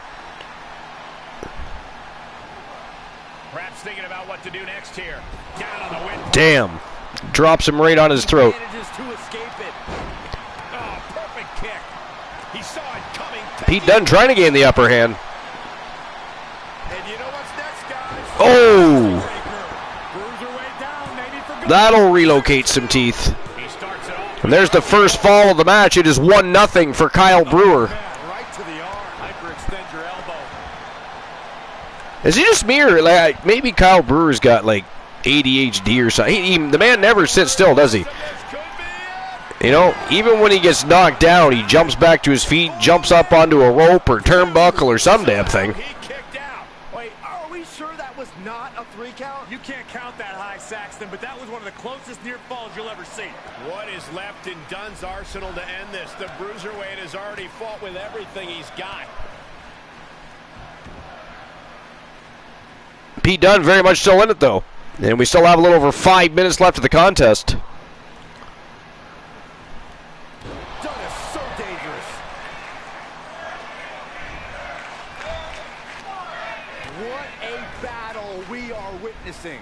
We're at a stage where someone's going to have to shift it into another gear. Does he get him here? Got a pinfall here by Dunne. Kick out. No, sir. Kyle Brewer not having any of that. Dunne applying a hammerlock. Oh! My God. Again attacking that left arm of Brewer. Pete Dunne just a step too slow. Wow. Sight set on the top. And here we go again. Brewer's going to take to the skies. Pick your job off the floor. Whoa! 630 Senton finally nailed it. This one is done. That's probably going to be our second pinfall. Oh my. Oh, wow. Pete Dunne kicked out. Still not over. Pete Dunne loves a fight and he's I think we have temporarily lost Boss Apollo. Most devastating offense, and you got to be wondering if he's thinking one more time will be the charm. Outside forces we have are distracting his attention. hit the target. Looking for the victory. I'm back. Oh, there you are. Kick out. Just How you doing, my wife? incredible wherewithal to get That's what I said. I said that. I said outside forces are distracting you. Dunne is in a state of My disbelief, granddaughter, she pushed his left. opponent to the She limit, left this but they morning. Let's still look how keep it fighting. Did Pete Dunne? He is biting Kyle Brewer. That is ghastly. Counters this could That is ghastly. He is having a snack on Kyle Brewer's hand. the counter of their own. Another reversal. Eye for eye. And I think all it did was anger Kyle Brewer. The body. Oh, look at this nice reversal by Dunne. What a great counter. Now trampling the opposition. Oh, style on display from Pete just Dunne. keeps raking the eyes with the sides of his boot. Finally cut him open. I believe the right above the right eye, I think, is cut open. Ooh, that'll leave a mark. And Dunne inflicting even more pain and discomfort there. Alley-oop powerbomb covers him up for the pin. No matter how deep into the match you get. Wow, Brewer got his shoulder up. My head in disbelief over how he managed to get the shoulder up. I thought he had himself another pinfall there. Look at this crowd. So who all got the most pinfall so far? Right now it is Great wherewithal. 1-0 for Kyle Brewer. Okay. 110th Street Slam. Oh, just turn that around.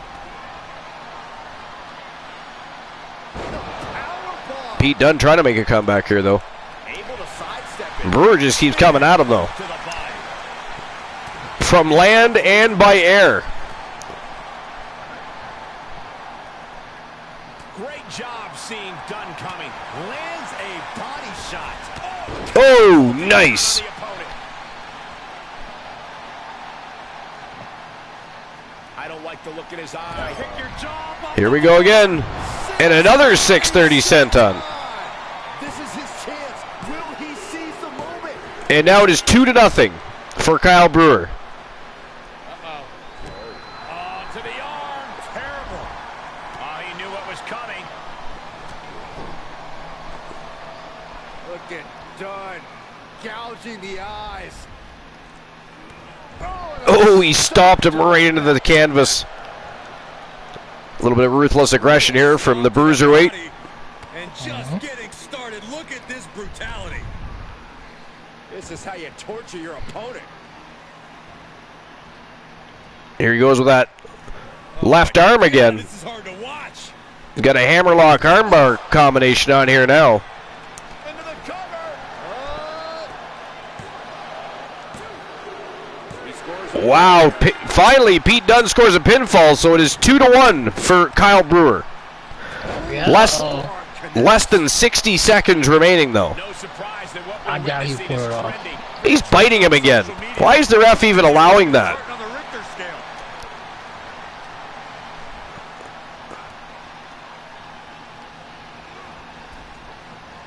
The referee has a real problem with rules and regulations tonight.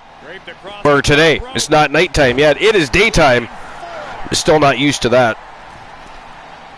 Trying to find his bearings, but it looks like his end is near. Oh, misses a missile drop kick. And the Bruiserweight is stalking him. Looking to tie things up with less than 20 seconds remaining, but Brewer turning the tides. And it looks like Kyle Brewer is going to win this contest by a score of 2-1. Oh, he nailed it. And that is it. That is all. The winner of the match, and moving on to the semifinals from Team Boomer, the Wanderer Kyle Brewer. Great tournament action we just had the pleasure of watching. All right, so I'll issue the payout for that.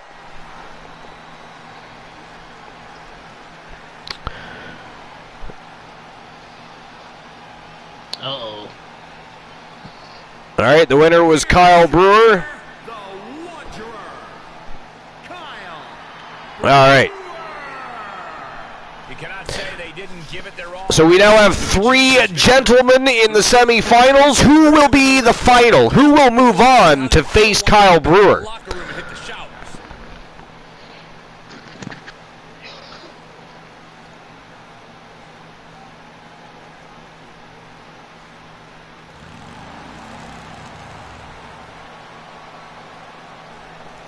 All right. Kyle Brewer making his exit from the arena. Big W under his belt, moving on to the semifinals. Let's see who is going to be the next to join him. Who will his dance partner be?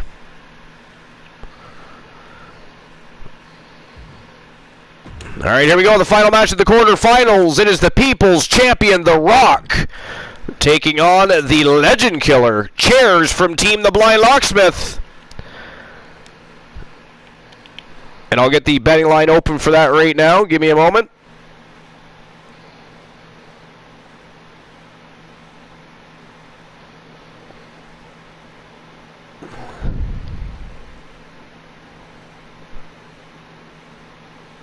All right, there we go. Betting lines are open. It is showtime and go time for the final match in the quarterfinals. Who moves on to the semifinals to face Kyle Brewer? Is it going to be the People's Champion, The Rock, or the Legend Killer, Chairs? We're going to find out right now. I'm going with Chairs on this. You're going with Chairs on this one? Mm-hmm. It should be interesting. Yeah, you're going to Rock and be a former opponent. I'm just going to be a few moments while I run to the facilities and back.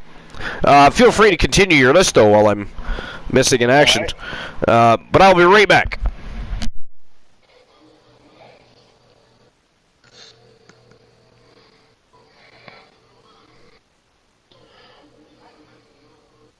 Alright, y'all.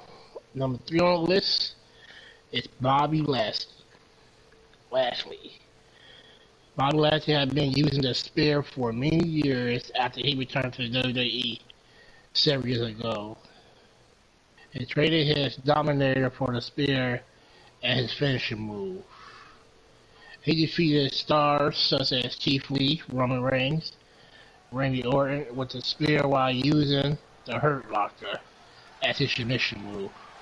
Lashley makes his spear look very painful, and you turn a person receiving the move inside out. He also does the foot when he is very impressive for his size. Number 2 on the list is Roman Reigns.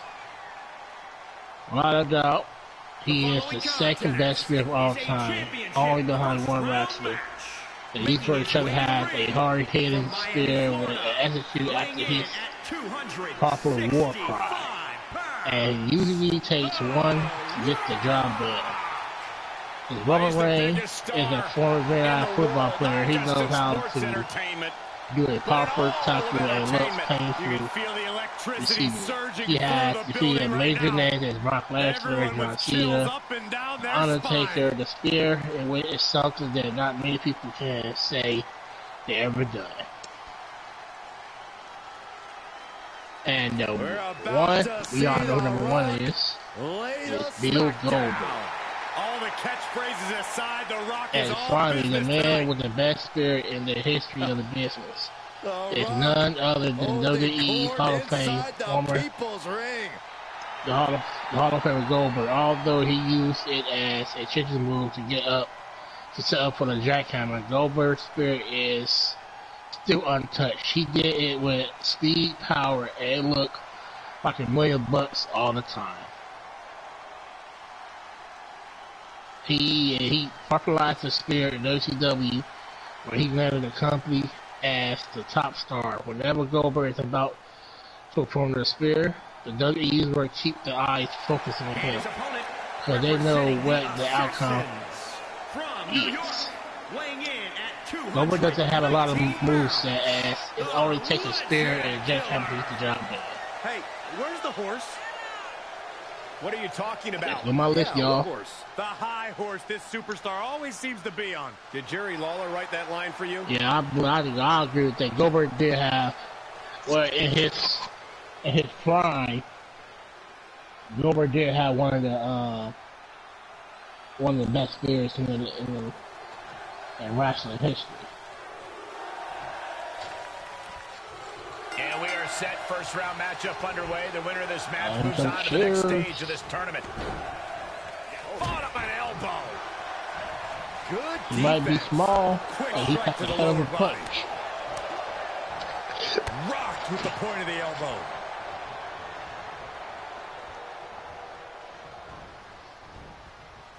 He's burying elbows in the midsection.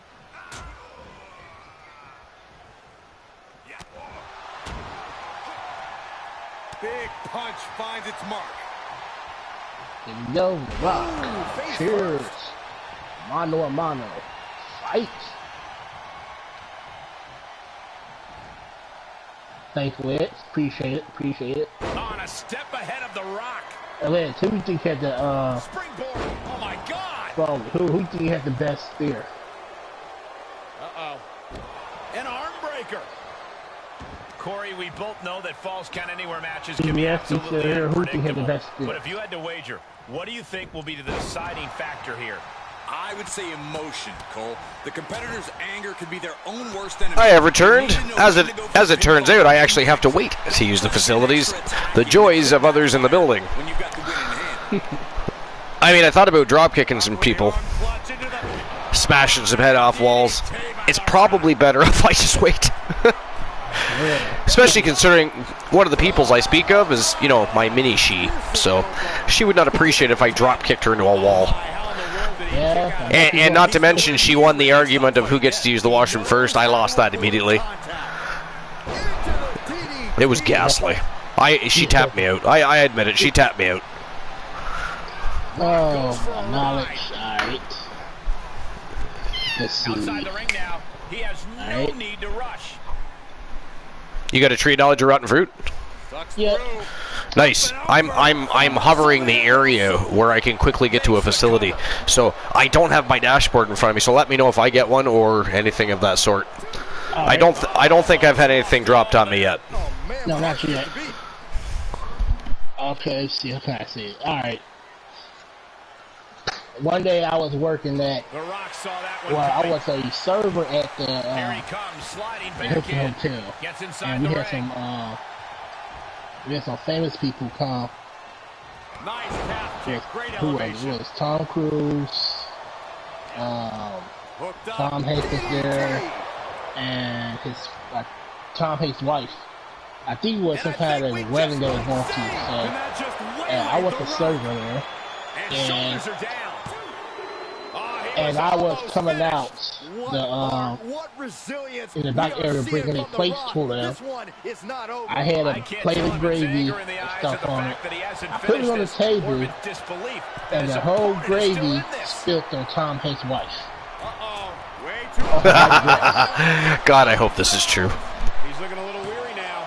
Well, And it was a big commotion. I didn't mean to do it, so I thought I could carry the plate, that could have been it. but the plate was so hot, and when I put it on the Oh table, my God. Missed the timing. gravy spilled on her white dress.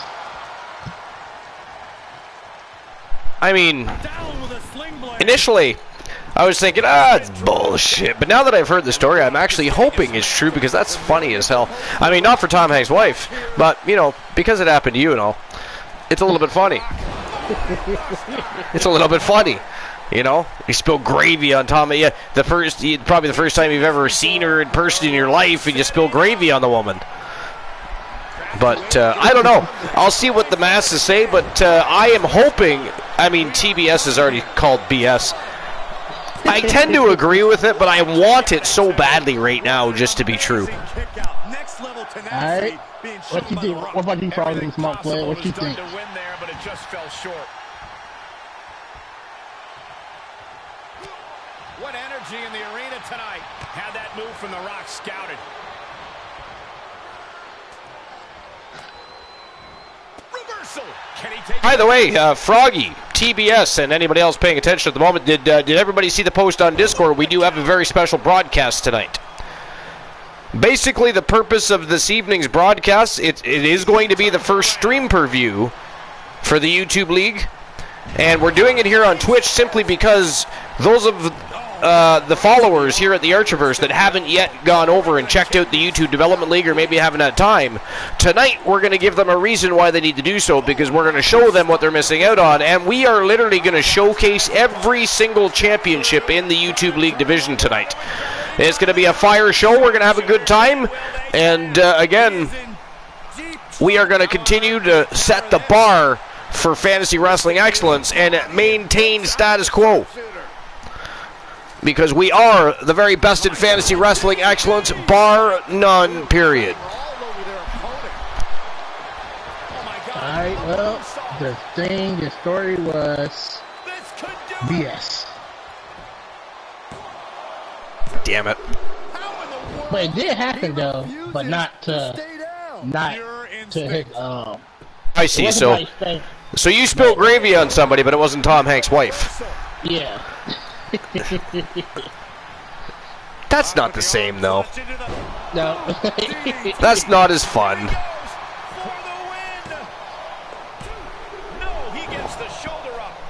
By the way, I've been, back and forth between trying to use the facilities. What is the score at the moment between The Rock and Chairs? I think nobody got a chance on it. Oh, Rock bottom. I didn't like it felt too good. Wow, Chairs kicked out. I mean, nothing surprises me anymore. After you've seen people like Chairs, Tables, and Poindexter in action, Doc Brown. The Doc Brown thing still gets to me, but, you tend not to question much anymore. So Poindexter to be so small, he beat a lot of big names. Right? And keeps collecting names to his list. Winning championships, doing what most would consider the impossible for him. It's crazy. Yeah, he beat a lot of people. A lot of big name people. But I had met him, my client had met him in the ring yet. Looks like The Rock just picked up a pinfall there. So again, I'm not entirely sure what the count is, but it's either 1-0 or it's tied. I think it's 1-0. 1-0? Okay. I don't think Church got a pinfall yet. Yeah, I know. Steps through, trying to turn him over onto his belly. He finally does. Sharpshooter's in. Will they tap? The submission is in. He could be up a fall in a matter of moments. You're trying to pick up a submission now with the sharpshooter. Look at this. He let it go. Curious decision there, Michael. Carefully placed stomp to the arm. Electrifying offense from the Brahma Bull. The Rock's opponent needs to know his role. Uh-oh. About to hit. Rock bottom. He says 1-0. Makes a cover. Well, then now it is 2-0. The Rock in the lead with only 2 minutes remaining. For the Rock. Prime opportunity now for him to get some separation and gather himself.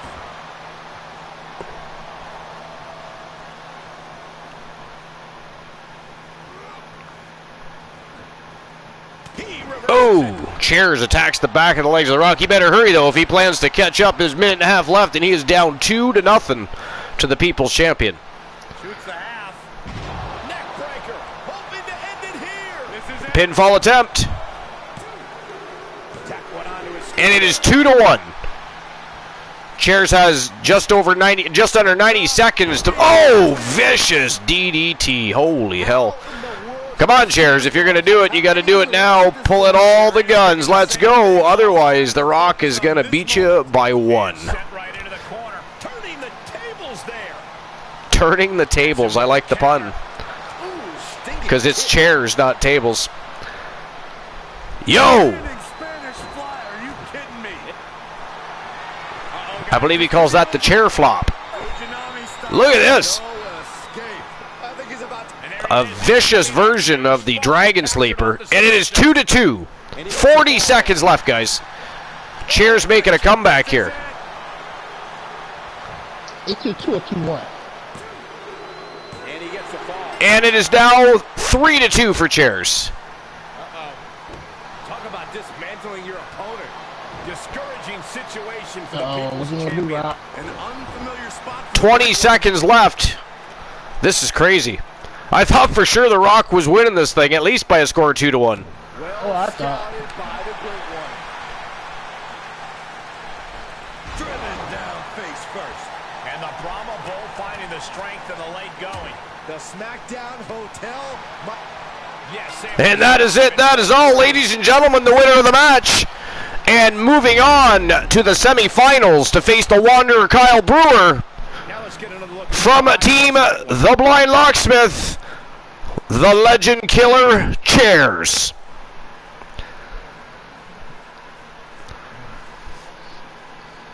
Damn.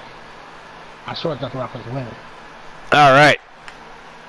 Well, I'll issue the payout for that. Here is your winner, the Legend Killer. Somehow, some way, they weathered the storm. Talk about resilience. Talk about endurance. Really, talk about stubbornness. Congratulations to Team The Blind Locksmith. That was a hard-fought victory. I mean, Chairs came from behind there. He was down 2-0. 2-0 to the People's Champion, The Rock, and beat him 3-2. That was fantastic. I mean, nobody can scoff at that.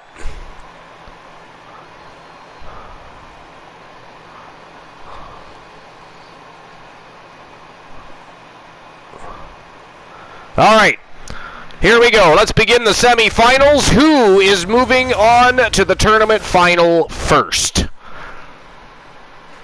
Who's doing it first? We're going to find out. Who's it going to be? Is it going to be the Soul Man Jay Simmons or Kenny Omega?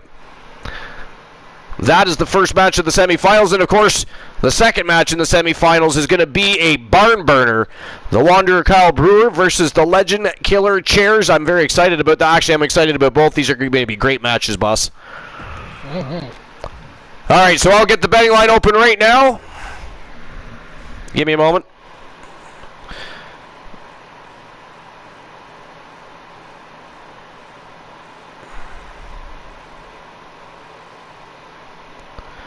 All right, so again, who is going on to the tournament final? Kenny Omega or Jay Simmons from Team J Negative Gaming? All right, there you go. Betting lines are open. And it is showtime and go time. Let's get these semifinals crack-a-lackin'. And Boss can continue his list. And it appears, I've been told, that I'm allowed to use the facilities now. So I'm actually going to do that. Isn't it nice that I'm being told I'm allowed to use I pay for the water that runs the motherfuckers, and I'm being told I'm allowed to use the facilities. I love how it works these days. It's crazy, right? Crazy. You're allowed to. I mean, the adults work, the kids control the house. How does that work? That does not work well. That is insane. Permission in your own arena. I know, right? That's what I'm saying. I own the motherfucking building. I'm being told I need permission to use the facility. Anyways, while I'm allowed, I should probably do so, so I'll be right back. Boss, go ahead and get you that list, and I'll get the show on the go right now. Got it.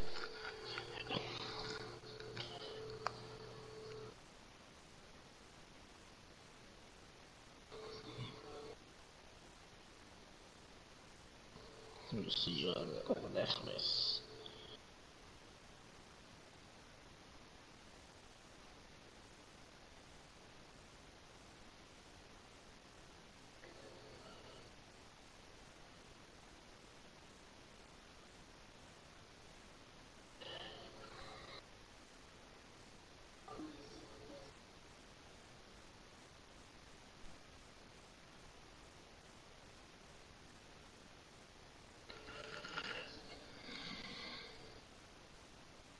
Alright.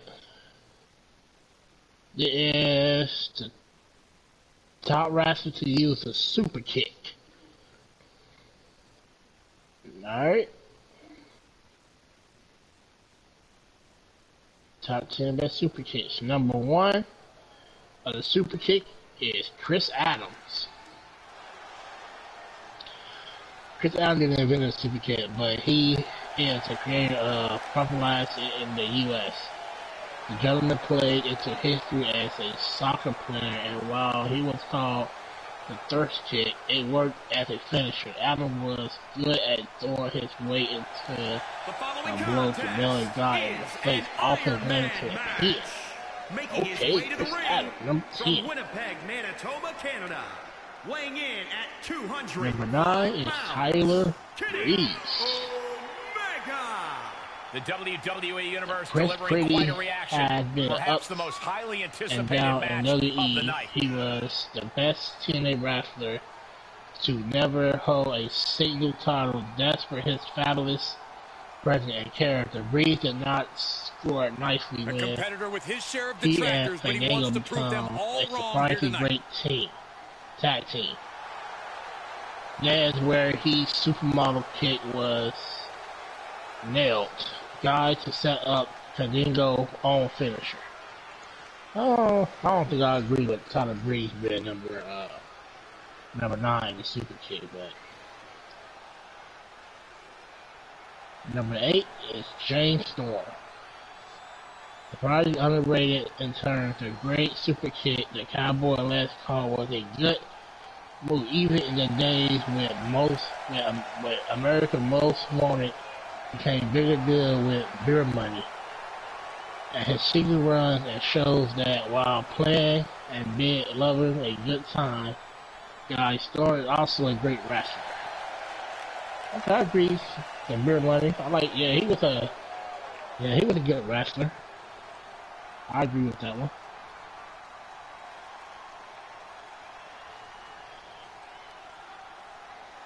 Number 7 is the Usos. Jimmy and Jay Uso. It's amazing to see how Jay and Jimmy Usos make each other almost perfect in the ring. That includes the super kick as each one's getting nearly the exact same great style and power. The ability to outmake is impressive with reaching out to another guy, while it's terrific how they can either do it traditional or trade-off. Yeah, I agree with that one. They've been number 7. They did a great super kick. Well, a double super kick, actually. Number 6 is Kevin Owens. Kevin Owens super kick is a good one because it looks better with someone from his size, which you wouldn't expect using such a sharp move like others on this. It's more because he doesn't use it as his permanent finisher. He has one or two matches with it. Yeah, he did. This is a serious contender for any title. They need to loosen up, have a little fun. Heck, Number maybe 5 lose is a match Dolph once in a Ziggler. while. Hi, Horrible I'm Dolph advice. Ziggler. Surprising, Ziggler took so long to use the super kick as his regular finisher. Consider how good it looks. Sure, Ziggler isn't a finisher more flamboyant, but Ziggler's super kick is one of the best you'll see outside of plans on HBK. showing why everyone backstage should Yeah. be scared. I can agree with that. Number 4, Rusev. Rusev, yeah. I don't really think, Rusev was a good wrestler. I think he was. Number 3, the Young Bucks. Sure, they are the Young Bucks. Super kicks are hurt a bit by how rather than just one as a finisher, they do a 4-side skill super kicks. But they shouldn't take away from how Winner Of advances in just the how tournament. good Loser they look has to head as back to the a locker wrestler. room, ousted from the event Perfectly moving mirror forward. each other while they kicks are heard. I Able agree, to the Young interrupt Bucks, the they attack. good wrestlers. Anyway, Breathtaking head scissor takedown. number 2 is Adam Cole. From the middle rope. Big flying forearm. While it doesn't use it in a regular finisher, Adam Cole's super kick is a thing of beauty. Shifts it It back can be onto heard well from the Young Bucks. I have returned. Curliti in the house. What's going on, Curliti? Am I allowed to eat donuts while watching the stream? It depends on what kind of donuts. fails to land. Depends on what kind of donuts. I mean, you know, you don't want crappy donuts being eaten on stream. Top rope, putting it all on the line. From the top. Well scattered reversal there. So what's been going on anyways? Kenny Omega, right now at least, in control of the Soul Man Jay Simmons. I guess the match just barely started, didn't it? Torch of their opponent. Uh-oh, this isn't going to be good. Oh, man. I don't know. Oh! Knee right to the face. Another ripcord knee right to the jaw. Besides the threat of a pinfall anywhere in the arena, what are the other things a superstar has to be aware of? Did you get down your list any further or no? Yep. Well, I did my first one. I was doing second list. Oh, okay. You really want to maintain control of your opponent. And This limit one what they is can the get their greatest. hands on. This one is the top 10 super kicks. Top 10 super kicks. Nice. So number I have another list too, but I'm going to save it for tonight's broadcast. number 10 was Chris Adams. Bad landing. And he's showcasing Chris some Adams? dominance here. Nothing is gonna stop Okay, him now. yep. Adams. Number 9 was Tyler Breeze. He does have a good super kick, doesn't he? Yeah. He do, yep. Wow, straight to the Oh! Now, that was a 8 harebrained was idea to James try that. Storm. Was trying to find a way to Sorry, who was it? but completely James Storm. wiped out. Okay. And Beer Money. Yep. He's in under Number the ropes. 7 was I Usos. actually, I wish he'd finally make his way back to WWE. Yeah, He was. He was until COVID hit, and then he ended up going back to Impact, and he actually was in NXT for a short spell there too. I mean, I'd love to see him and Robert Roode, get back together. I'm not saying they'd be beer money. Maybe they would be now. I don't know. Who knows? It's possible. Yeah, Beer Money was pretty good. I like that too. I like that group they had. I like it. We know these Yeah, superstars Carlini, have TBS says it depends if you're going to share too. I mean, are you sharing these donuts and you still haven't answered the question as to what kind of donuts? I mean, how dare you not answer the masses? Number 7 with the Usos. Goes into the pin. Number 6 was Kevin We Owens. really thought that was it. Kevin Owens. Yep, number 6. Number 5 was Dolph Ziggler. This is going to be nasty. Yeah, Dolph Ziggler's got a good one.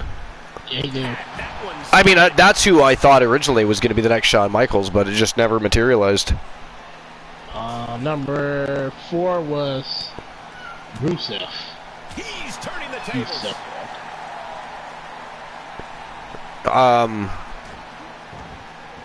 Oh, yeah, Rusev. I don't know. I don't know about Rusev's. either. I don't know if I agree with that one.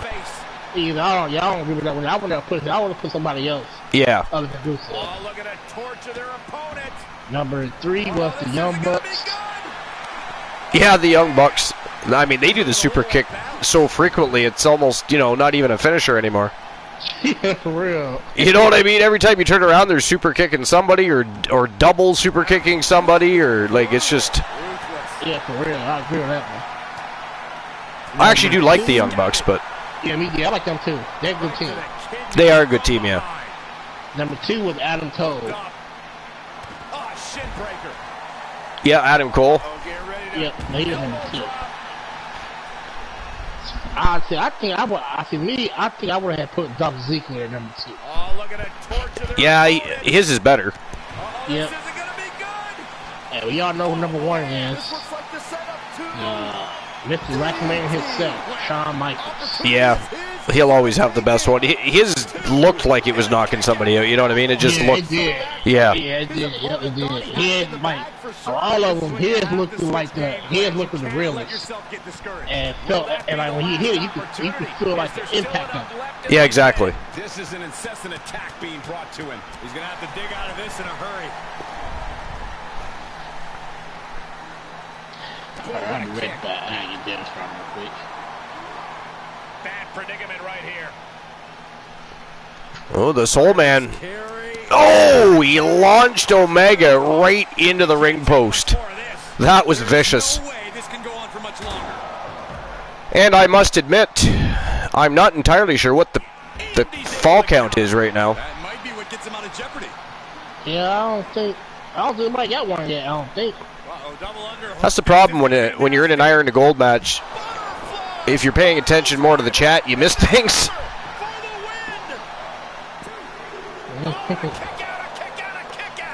Blind Locksmith, what's the fall count right now?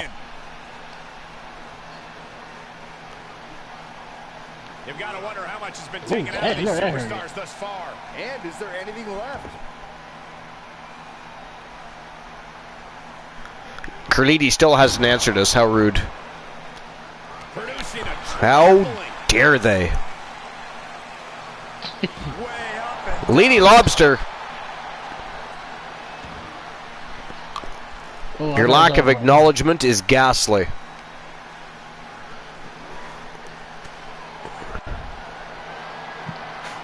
Saw that one coming, took advantage. Turn. Can you believe this? I love it. Setting up again. Oh, vicious spike DDT on the unforgiving floor to Kenny Omega. Well, there's a pinfall for the Soul Man. Every person in this capacity crowd is on their feet. And with good reason. These superstars are earning all of their respect. Any more hits in that area could leave him dizzy. Boom, bicycle knee strike. On the jaw. Hooked up. Wow. Simmons is really taking it to Omega. Mentally and physically exhausted now. He can really stand to give back as good as he's getting right about now. I mean, Omega, every time he tries to gain the upper hand, Simmons is retaliating with something. Still has life. How have we not claimed a winner yet? You got to believe that not wanting to feel the agony of defeat is causing this never surrender attitude. Oh, he launched it. Oh, he missed. Missed, went for a spiral forearm smash and missed the mark, and now Omega picking up on the opportunity here. Or at least trying. Slides back into the ring. The Blind Locksmith is lurking, I just realized that, so he's not answering our question either. Something ominous is looming. Looking to end this one. Oh! He's going for the pin. This could be it. Are you kidding? Wow, Simmons kicked out. Refuses to stay down. Pure instinct.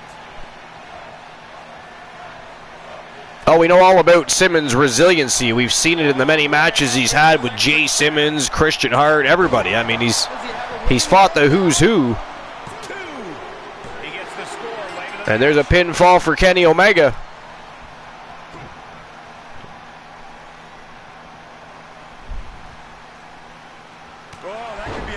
Wow, nasty elbow right to the back of the neck. And the Soul Man explodes with a forearm to his face for his efforts. Ready to erupt. Are we close to the beginning of the end? The spine buster. And his eyes are piercing through the opposition now. Simmons stalking him down here. Here we go, Soul Slam. Spanish fly, are you kidding me? Incredible. Looking for another pinfall on Omega here. And gets it. Again, unfortunately, I'm not actually sure entirely, because we've had so much going on between Boss's List and the chat. I actually don't know what the pinfall count is right now. I think that the Soul Man Jay Simmons is in the lead. Just rapid fire punches. We're going to find out in 10 seconds. Man. Wow, nice moonsault from the top rope. His And there it is. That is it. That is all. Ladies and gentlemen, the winner of the match, and moving on to the tournament final from Team J Negative Gaming, the Soul Man, Jay Simmons. And I'll issue the payout for that.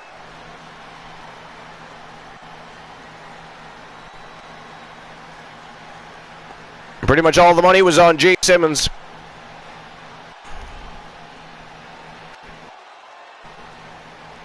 Here is your winner, Soul Man, Jay Simmons. Truly a hard-fought victory at the end of the All right. grueling Iron Man match. One more match in the semifinal. Tomorrow. And then we're off to the tournament final to see who can earn the right to fight Rowdy Roddy Piper for the Internet Wrestling Grand Prix Championship. But, most importantly right now, who moves on to the tournament final to face the Soul Man Jay Simmons? We are going to find out right now. Alright, so the last match in the semifinals, the Wanderer Kyle Brewer from Team Bromer, and of course, the Legend Killer Chairs from Team The Blind Locksmith. One of these two teams are going to move on to face Team J Negative Gaming and the Soul Man Jay Simmons for the right to fight Rowdy Roddy Piper for the Internet Wrestling Grand Prix Championship. Who do you guys think is going to take this match and move on to the final? Is it going to be Kyle Brewer or Chairs? 5 minutes as always to make your bets. And there we go. The betting lines are open. And it is showtime and go time. Let's go. Let's find out who's moving on to the tournament final.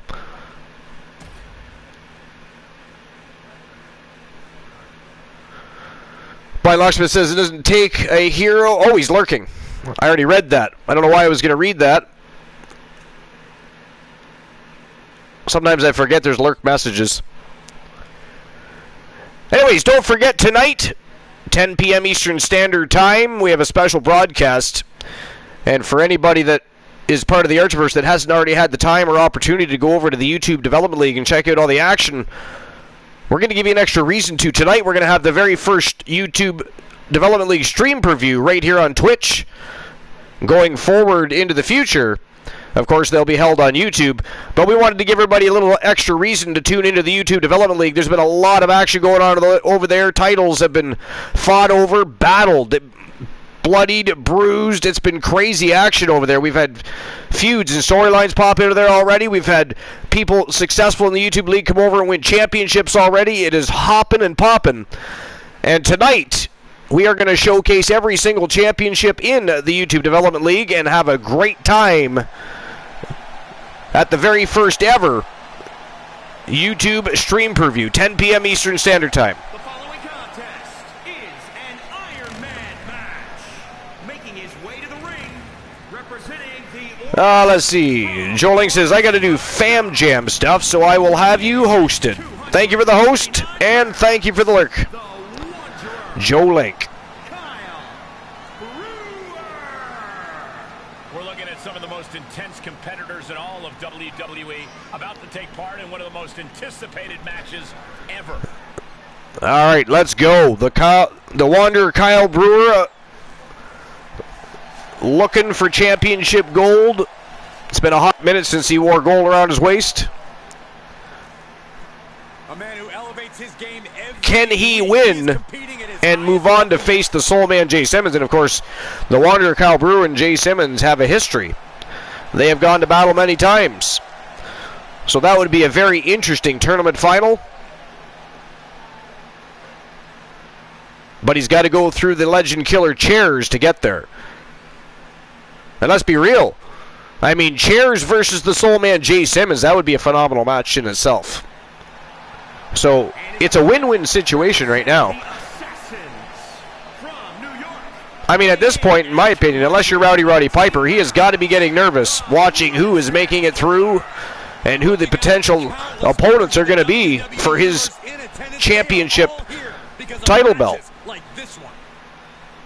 This match has everyone backstage buzzing. He is an exciting competitor to watch.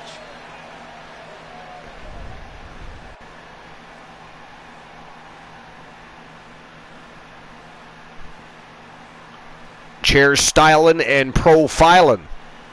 Apparently stole that robe from Ric Flair himself. A lot of people call bullshit on that. They say that he purchased it on Amazon. Who knows? This one has real show-stealing potential. And look at this, Chair's already high-flying on the high flyer himself.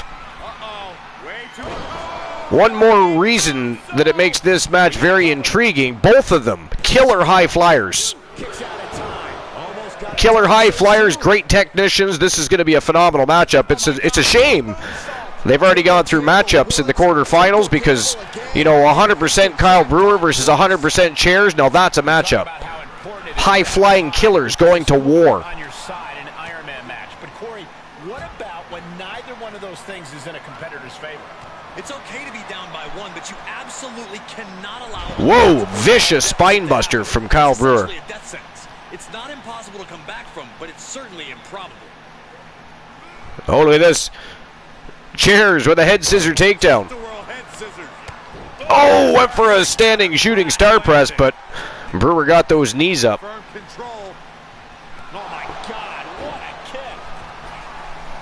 Whoa! Landed with nobody home. He gets set down to the floor. Watch this athleticism. Oh, And this right here, ladies and gentlemen, could be a future rivalry. from the heavens. What? Big time risk pays off. The daredevil in you comes out when you take risks like that. And he got a near fall out of it. At this point in the match, I'm surprised the ref hit two. He's got the answer for that one. Great counter.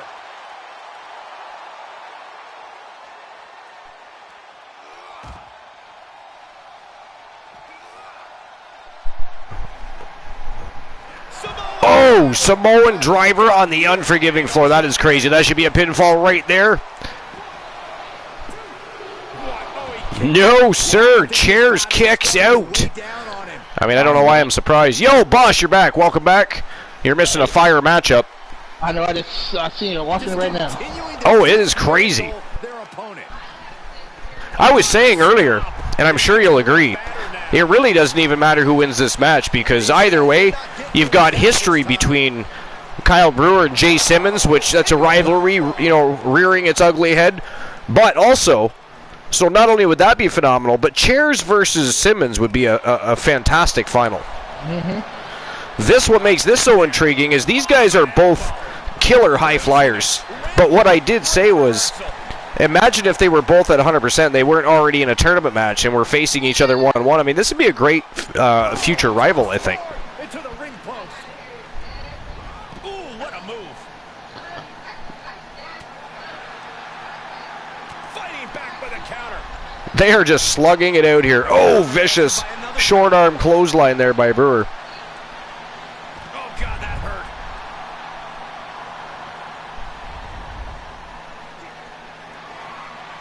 Oh, First off the post. Brewer eats the post. And a knee. Carefully measured knee drop.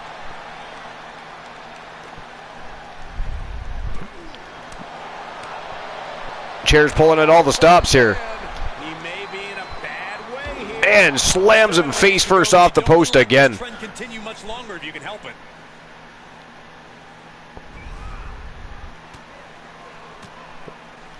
He's got him scouted. Brewer got out just in time. I'm pretty sure that Chairs was going to launch him into that post for a third time. Oh, vicious DDT, though. Nice retaliation by Chairs. Chairs looks like he's building up some steam, gaining some momentum here. To reverse that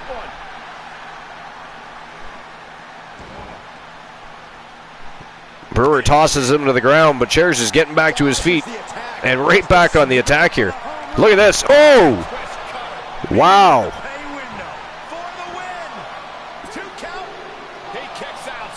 Brewer kicked out somehow. That was close. That was like 2 3/4 right there. Chairs exploded with a cutter. That was the home run shot that got robbed at the fence. Everyone needs to get out of the way of this fight. This feels so unsafe. Oh, tries to break his arm with that knee drop. And he'll come back from under the apron. Brewer taking things back into the squared circle here.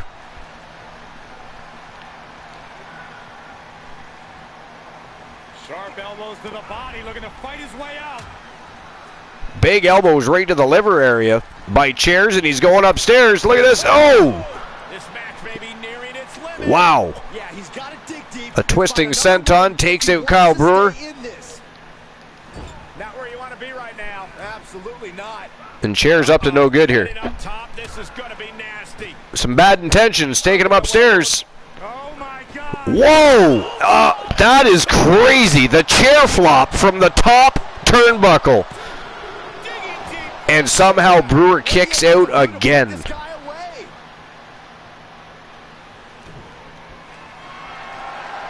Here it is, the Dragon Sleeper. Once more, setting it up. Going to be taking that dirt now. Is it enough? I think Chairs is going to be looking for some teeth after that one. And Chairs now kicking out. 2 count only. All of that work, all these big moves, and it still didn't earn the fall. Critical time in this matchup. This is a Look at the power of Kyle Brewer. Oh, nice reversal and retaliation by Chairs. Rolls it into a DDT. And Chairs now back on the attack here. Turn your lights out. I am feeling a titanic shift roaring through this The folding. Well, the chair flop sounds much better. Coming to a head now. Oh, what a DDT. Snacking on a donut. Yeah, but what kind of donut, Curlini? And we all want to know if you plan to share those donuts. Great counter. I mean, I would love a donut. What kind of donut? Is it a plain donut? Is it a sour cream glazed donut? Is it a chocolate glazed donut? Is it a cream filled donut? Is it a powdered donut? Still in the game. It's a cream, it's a jelly. That was Is it a donut center? but it wasn't enough to produce an end It's result. off the cream pie jelly donut.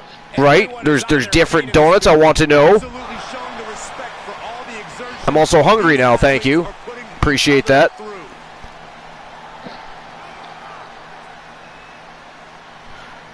Samoan driver. Absolutely not. I don't share with folk from Toronto Didn't get it. Thought he had it. or any nearby areas. Well, I'm not from Toronto. Under the ropes. I am, however, from Ontario. The ring. Up the turnbuckle. I live about 5 hours east of Toronto. I live right across the river, actually, the St. Lawrence River from Ogdensburg. This could be spectacular. He moves just in time. I can literally swim to the United States. I mean, they don't like when we do that, Big uppercut. per se. Apparently it's a problem. But, you know, it happens. Chokeslam. Up to the top rope now. Pick your jaw up off the floor. Up high, the six. The chair shot is what he calls the end of days. Well, I didn't say chair shot. I said chair flop. He somehow gets the fall. And there's a pinfall for the Wanderer, Kyle Brewer. Ooh, body shot. Listen to this place. No. It's real. The decibel level in here. No, I'm about 5 hours east of Trish Stratus. Knees meet face. He's going for the pin. Chair's going for the cover up here. Into the pay window. Oh, Brewer kicks out. Down, the referee was right on top of it. Only 60 seconds remaining. Oh my! He just barely dodges. Man, this has been a back and forth slobber knocker from Bell to soon Bell. Right? That's what I'm saying, Leo King. This has been a fantastic matchup. Arm drag. TBS says, sounds too familiar. Here it is, the dragon. Oh, Dragon Sleeper. Oh, that's locked in tight, and Kyle Brewer taps out. 30 seconds remaining. Another fall for Chairs. Oh, right to the kidneys. Golly. He's finding himself in trouble here. Yeah, this is a dire situation right now. Oh, I did not. I said I was from Ontario. I did not say I was from Toronto. I mean, Toronto is in Ontario. Ontario is a very big province. Wow, Brewer gets it right back. Holy shit, and that did it. No way, it was just about to be a draw, and Kyle Brewer, right at the last second, wins the matchup. So the Wanderer, Kyle Brewer from Team Bromer, now moves on to the tournament final to face the Soul Man, Jay Simmons, for the right to fight Rowdy Roddy Piper for the Internet Wrestling Grand Prix Championship. We're getting closer and closer. And then don't forget, tonight at 10 p.m. Eastern Standard Time, we are going live with the first ever YouTube Development League stream per view. The very first one will be held here on Twitch TV. The future episodes of the Development League and any stream previews will, of course, be on YouTube, along with any development matches that we have in between. But let me issue the payout for that.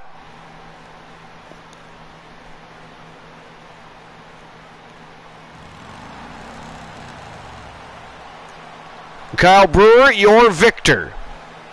And moving on to the final.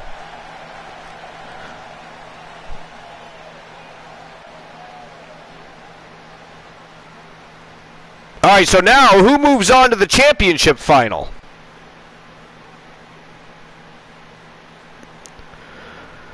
Will it be Kyle Brewer or one of his longtime rivals and foes, the Soul Man Jay Simmons? This is a past rivalry rearing its ugly head right here at the tournament.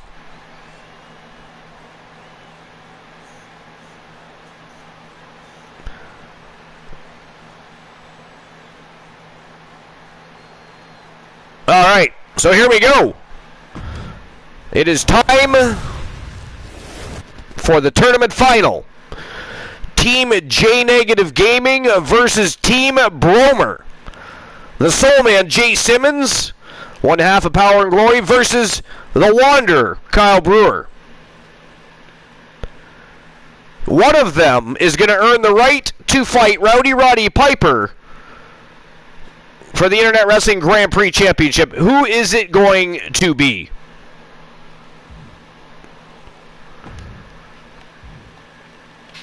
All right, I'll get the betting line open.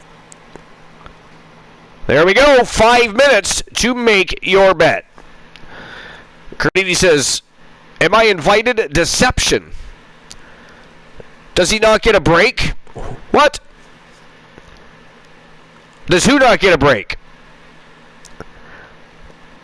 You can always break me off a piece of that Kit Kat bar.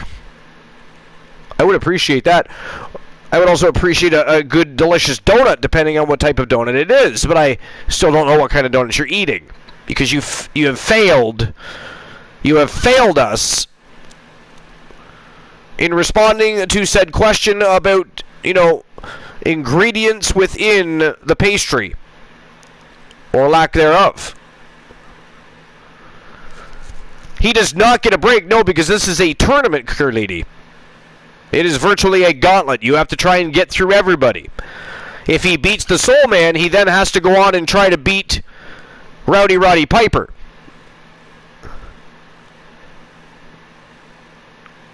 But anyways, the betting lines are open. It is showtime and go time. Tournament final. Let's see who earns the right to fight Rowdy Roddy Piper. Let's go.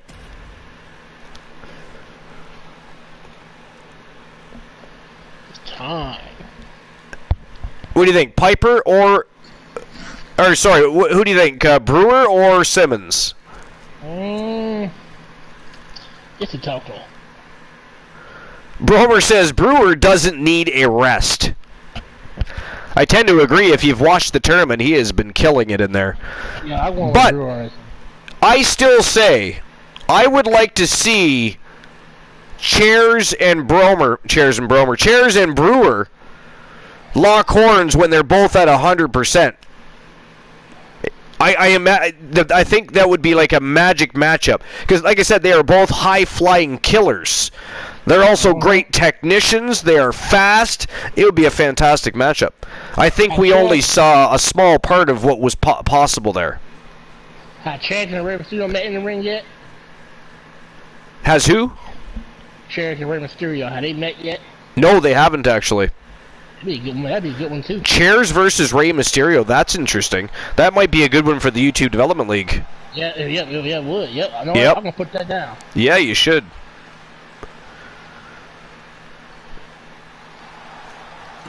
Also, maybe Chairs versus Kyle Brewer in the YouTube Development League.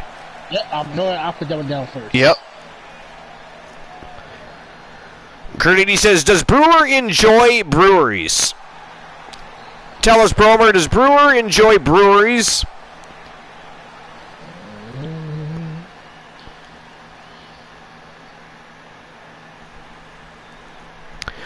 Bromer says, yes. Most definitely enjoys the breweries.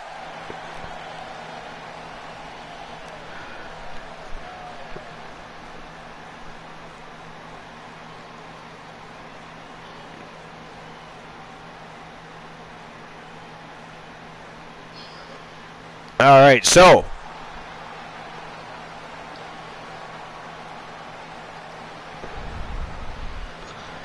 let's see some of the champions that are going to be busy on tonight's show, shall we? We're going to see Tables in action defending his Internet Wrestling World Heavyweight Championship. Unfortunately for Tables, he's going to be fighting twice tonight. We are going to see Tyler Breeze in action tonight defending the Internet Wrestling Canadian Heavyweight Championship. The following contest is the final in the championship tournament. Making his way to the ring, representing... Now I'm trying to remember who won the North American Championship. Weighing in at 241 pounds. Kyle Riley, right? Deep.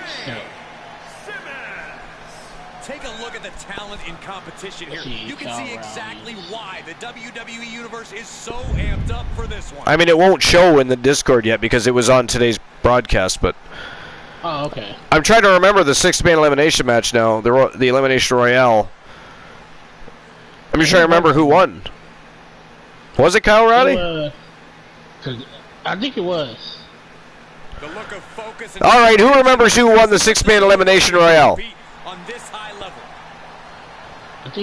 We know it wasn't Archer. Archer got screwed.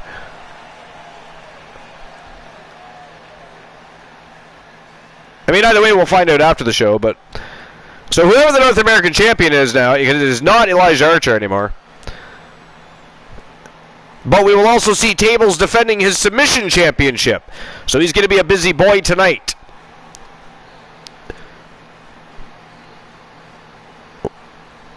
We'll see whoever wins this tournament and Grand Prix Championship in action tonight, again defending the title.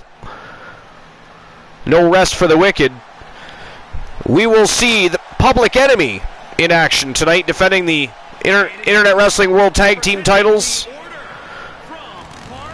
We will see the Mixed Match Challenge World Tag Team Champions in action tonight. We will see, of course, the Women's World Champion in action.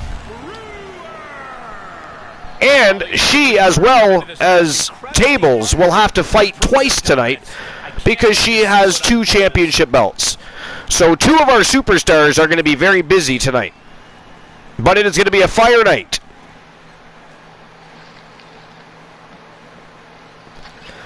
You've got 9 championship matches, and there will be a contract case match.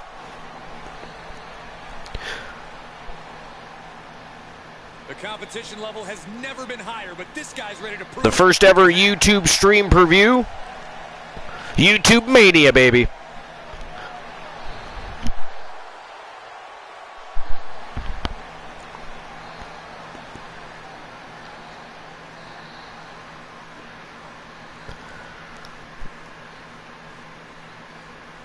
All right, let's go.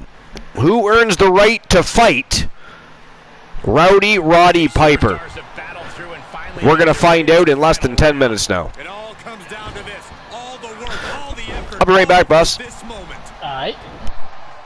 Oh, what's coming here? Submission move being applied. Oh, is he going to tap out? And he very quickly counters.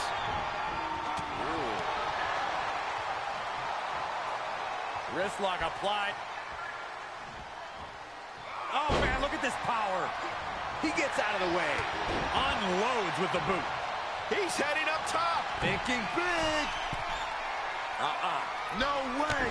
Oh, on the knees. That could be the tide turner. And just like that, he sent crashing to the look out. Cross body. He said poor Elijah. I hope he don't take it hard. So basically that, I think he already did. Accuracy as well. Attack after attack on target. Ooh. What a miss. Rivalry Well, has not reached a a miss, new level when superstars collide in this combat zone. Corey, what are the keys to remember where for the he go? competitors? You got to tee off on an opponent. Use everything in your vicinity as a weapon. It's about a competitor getting theirs by any means. The more damage you inflict, the better. This is all about total destruction. Nothing is off limits. Uh-oh. Oof. Lands the haymaker. Spine buster. Ooh, right in the tumble, right in the face. Into the pin attempt. 2 count. Launches a shoulder up in time. He can't let that discourage him. He's got to keep on the offensive. Oh. Setting up. Stand. Oh my Poking God, the that's eye. gonna hurt. Get to that. Night, night. Ooh. There's Crazy. 2. Oh, and he just That's kicked out. Somehow, some way, escapes defeat. Still alive. I return. Sorry about that. I just had to grab myself a beverage. My throat was getting a little on the dry side, if you know what I mean. And we are less than 4 hours, by the way, away from the very first ever YouTube Development League stream preview. Isn't that awesome? I know, right? I'm excited. And again, the reason we're doing it on Twitch is we still have a bunch of our fam jam that haven't had the opportunity yet, or time perhaps, to go over to the YouTube Development League and check out some of the action, check out all the other content we have on there for the library. So we're just giving them a little extra reason to tonight. They're going to get to see every single championship from the YouTube Development League in action tonight. Again, 2 of our superstars are going to be fighting twice tonight, so they're going to be busy bodies, but it's going to be a good time. Always great people showing up at the late night place to be. Yep. And I thank everybody, by the way, that has bothered to pop in during the daytime shows the last couple of days. I may or may not do another daytime stream over the next few days. I do have some extra time to play with. It may or may not happen, but obviously won't be a scheduled show. Our next scheduled show isn't until Tuesday night for TWA Wrestle Kingdom. But we'll see what happens. We've put in some hours. We're pushing the needle, and things are awesome. But I appreciate every single one of you, though, because obviously Boss and I had talked about it yesterday and the day before, and we didn't expect anybody really to show up because we don't really have a daytime following. It's not our thing. We don't stream during the day, so we were just doing it for the pure fun of adding extra content to our library, building feud storylines, moving into Fall Brawl, which is less than 2 weeks away. So we appreciate people that took the time to stop by. And, of course, everybody always stops by at the regular late night shows. Whether they're scheduled or not, people always show up at the late night shows. But that's because that became our thing, right? We're not the daytime place to be, we're the late night place to be. Late, yeah.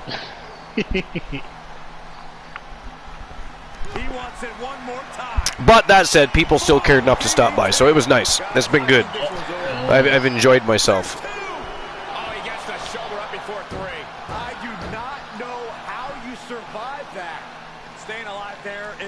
TBS says cleaning a breathing apparatus, and my hands are wet still. Didn't get the job done.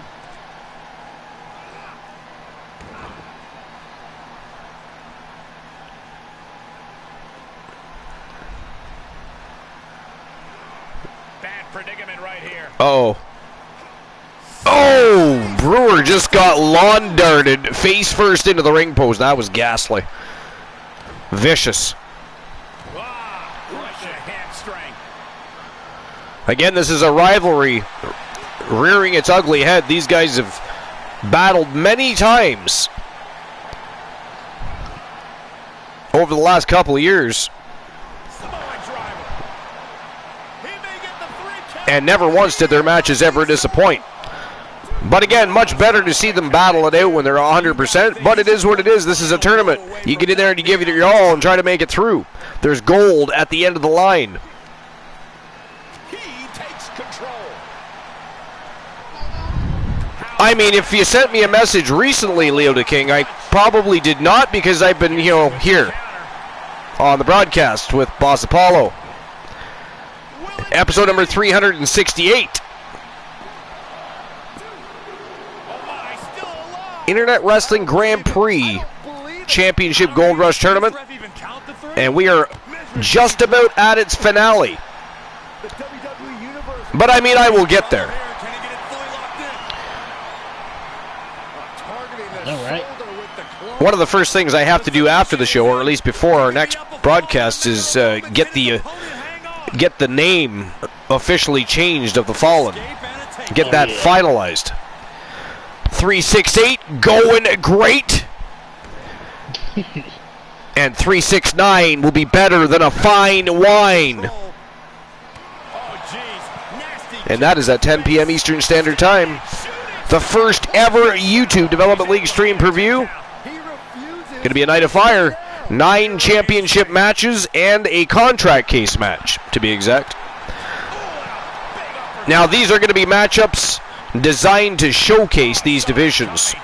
So, unlike other stream previews and bigger events, there won't be a lot of, multi-man matchups for championships. We're going to see some, well, except for a couple, but we're going to see some one-on-one action, some two-on-two action. We're really going to showcase these divisions and what goes on in the YouTube Development League.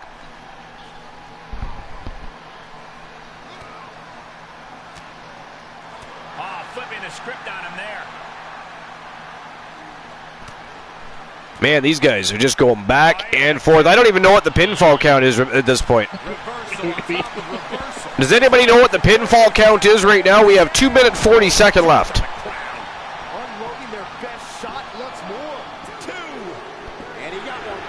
Well, there's a pinfall for Simmons. Oh, look at this, a roll up by Brewer. Oh, and he almost got it too. He just about stole that.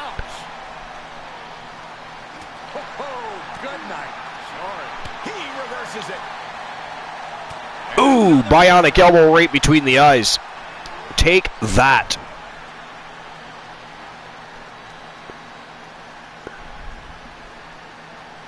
Oh, look at a torture their opponent. Oh, this isn't going to be good. Oh. Simmons literally trying to choke the life out of Brewer here. The WWE Universe, this place is starting to rock. All right. Yo, Bucket Phenom. Bucket Phenom, I haven't done any contract signings yet today. I have 2 shows planned today and things to do, so it will get done, but there have been no contract negotiations today. Yep, Bucket, not yet. I know only people on there, Bucket, so far that you and Titan G. Yep. Yeah, Bucket Phenom and Titan G are the next 2 in the middle of a negotiation process with Archiverse Management. Yep.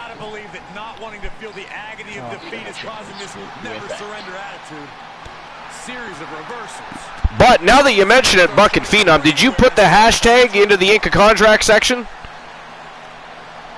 Oh man, meeting the barricade. Because we do have a very special broadcast tonight.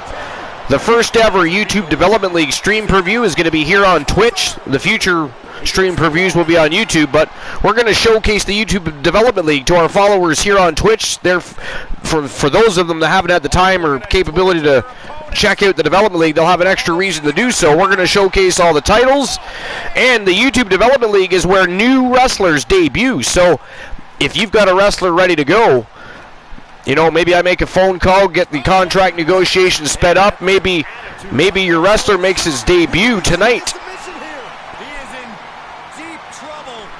Perhaps Titan G as well. If he can't hang on. I don't see it. There it is. He had no choice but to tap out. Brewer just tapped out.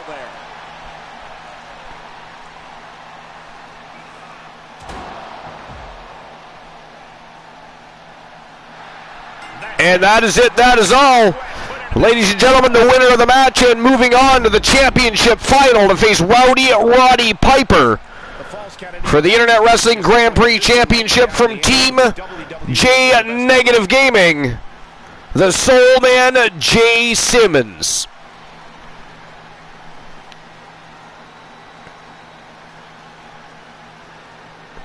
And that was a hell of a battle. But I would still like to see them rear their rivalry back up when they're 100%, much like, you know, Brewer versus Chairs. It's over. Brutality finally comes to an end. Hard to argue with another notch in the win column, especially one like that.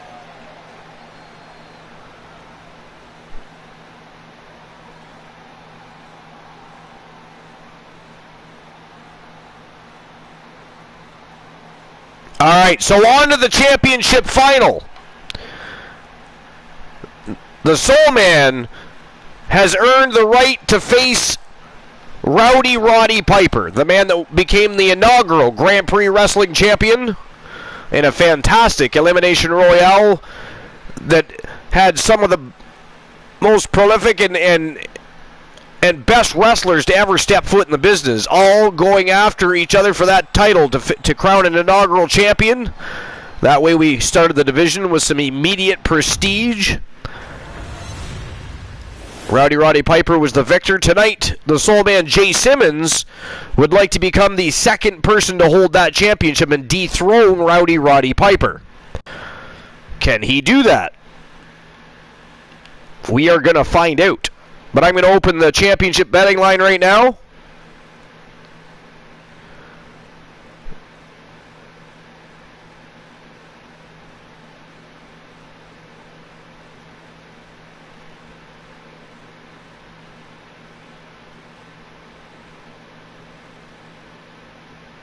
All right, so who walks out the Grand Prix champion?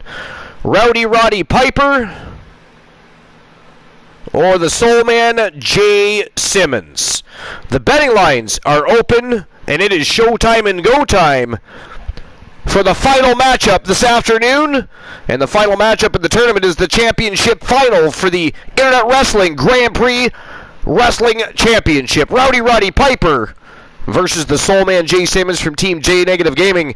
And then, of course, we will see each other tonight at 10 p.m. Eastern Standard Time for the first ever YouTube Development League stream preview. We are going to showcase all 9 championship belts. 2 superstars are going to go to battle twice. That's what you get for being a double champion. They're going to put their work in tonight, but it is going to be a fire evening of non-stop professional wrestling action matches. And, of course, as always, at the late night place to be, we have the greatest people stopping by, having great conversations, and of course we watch some great matches. But let's get this one underway right now. Roddy Piper versus Jay Simmons. It is for the Internet Wrestling Grand Prix Championship. Let's go.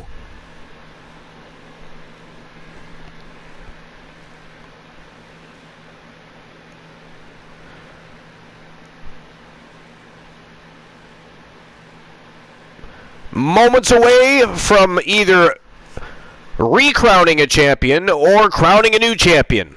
What do you guys think? Can Rowdy Piper retain the title?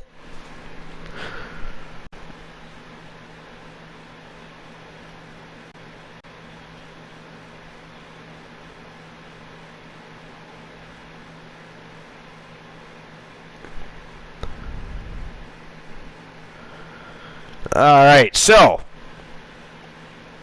then, of course, after the match, I guess it's only right that we invade somebody.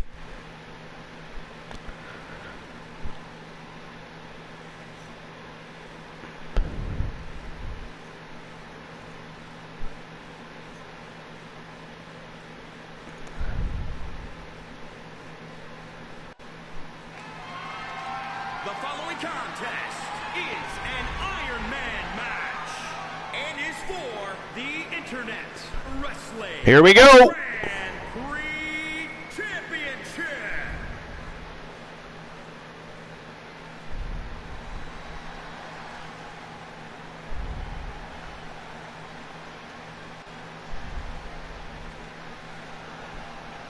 the Soul Man Jay Simmons from Team J Negative Gaming. Multiple-time world champion, tag team champion, an OG of the Archerverse.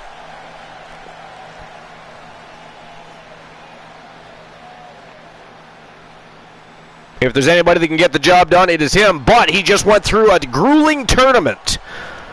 Rowdy Roddy Piper is coming into this headstrong with a championship belt and ready to roll.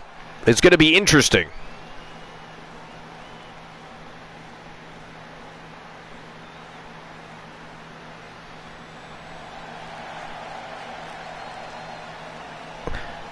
Well, TBS, it's the middle of the day, and the Archerverse never goes live during the daytime, twice in its lifetime. So would you be surprised if people were lurking?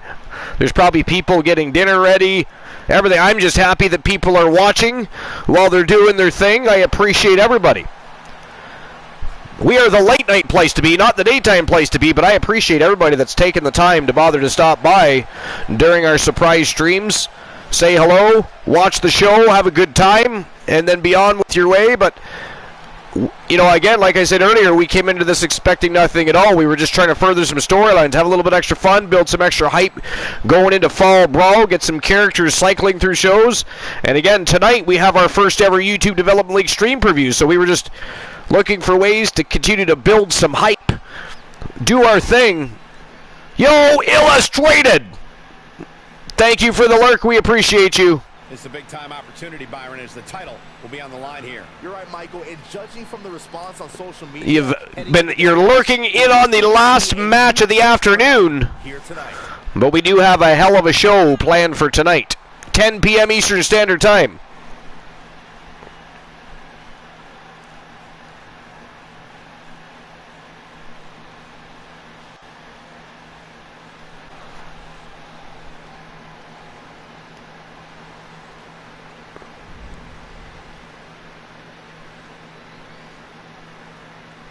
The challenger looking determined. He will need the performance of a lifetime to become champion.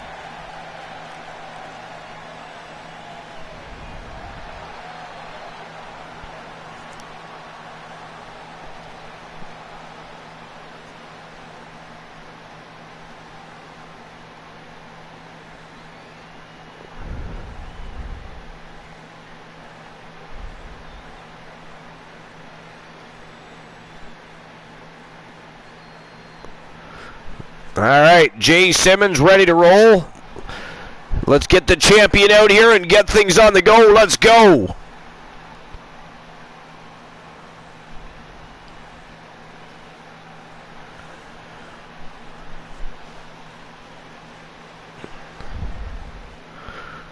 And here he comes, the inaugural Internet Wrestling Grand Prix champion, Rowdy Roddy Piper.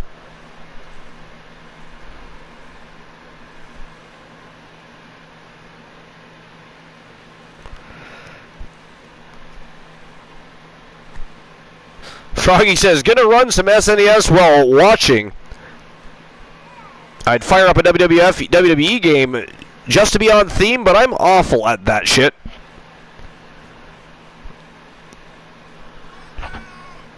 The legendary Rowdy Roddy Piper.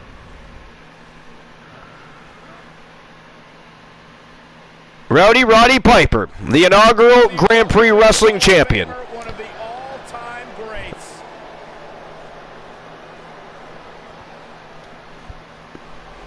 And again, you can watch that match over in the YouTube Development League.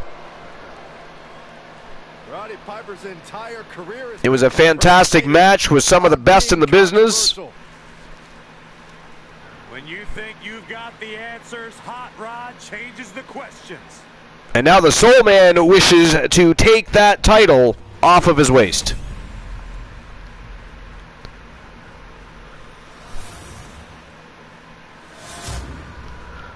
TBS says, OG wrestling games were all hard. Forced perspective isn't the right place for wrestling. I agree. 41 pounds. Soul Man Jay Simmons. I agree.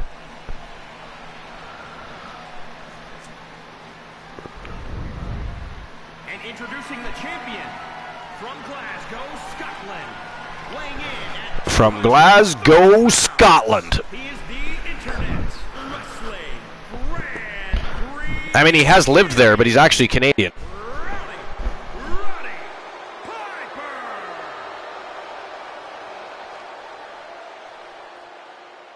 The energy in this arena is palpable. These competitors know exactly what's on the line.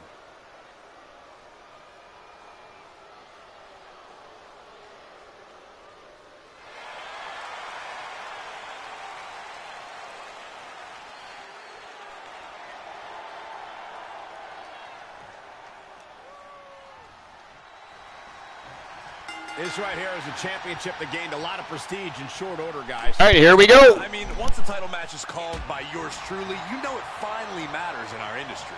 Well, you're certainly not Mr. Modest today, are you, Corey?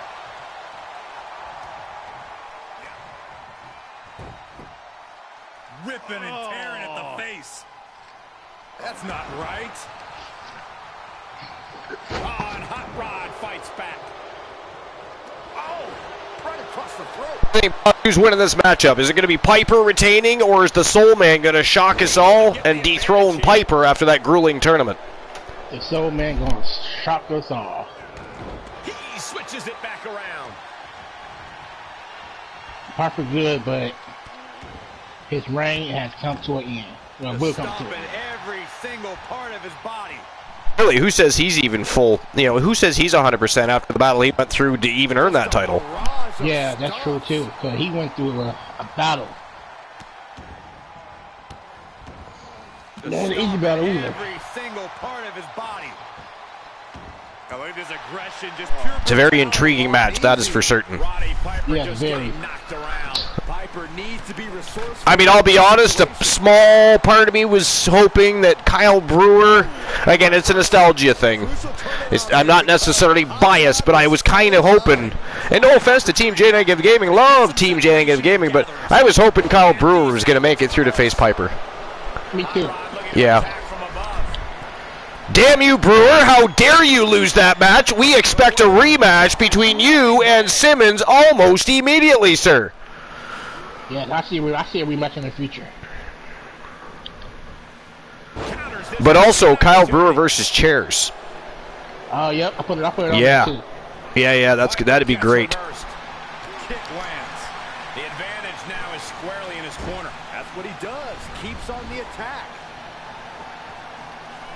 Ooh, big scoop slam by the Soul Man. Falls count anywhere matches are absolutely no joke, and they're showing us This could do it. Soul Man's got him for the 3. he got him. Wow, Piper kicked out. Barely kicked out. He is simply refusing to stay down. TBS says, was wore out before his match with Simmons. Simmons started. He turns it around. Crucial turnaround there because Hot Rod Whoa! is falling behind. Prime opportunity now for Piper to get some separation. and Piper balance. slamming the Soul Man's face right into the canvas.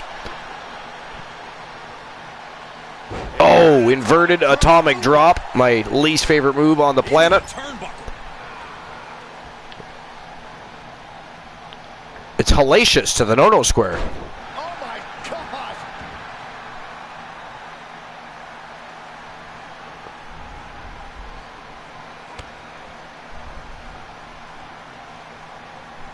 Oh, look at this. The opposition anywhere they want. Uh-oh, Piper going for a ride. Oh, all the way down to the floor.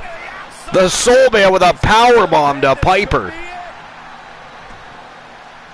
Fuck is the referee doing? Count doesn't even begin. Wow. Better hold up on the victory parade. I don't know what the referee was doing there, but he sure wasn't doing his job. No, it wasn't. No, what's up with the referees lately? I don't know. The refereeing today has been absolutely ghastly. Watch out. Ooh, Bulldog by Roddy Piper.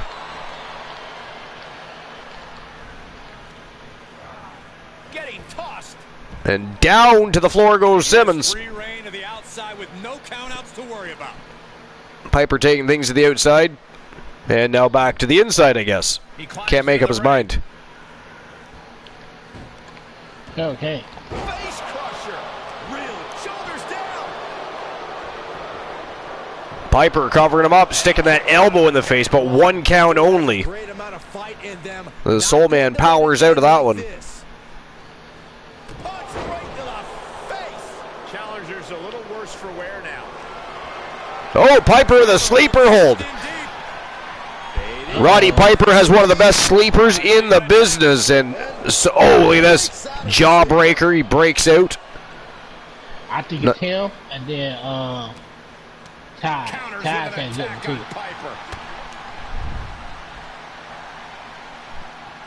And this might not have a Oh, he's going to do it again. Piper going for another right. Oh, that is the second time. That is vicious. moves outside. What's the plan Do you here? think Ty was a good wrestler? Pardon me?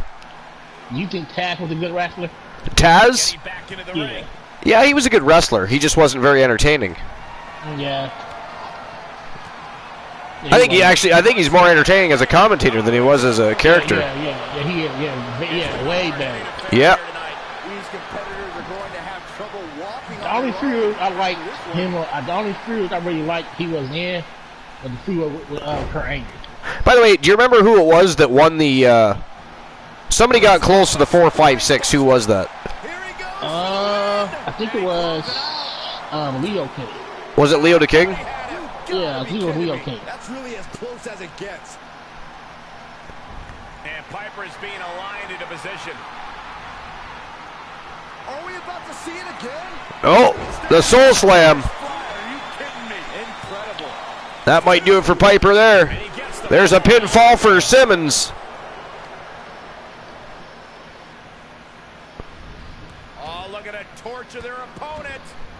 Uh-oh, this isn't going to be good. Soul Man's going back upstairs here. From the top. Air Simmons. Oh, he missed the big diving elbow. Piper gets out of the way just in time there. Slam with authority. Uh-oh, getting ready to drop that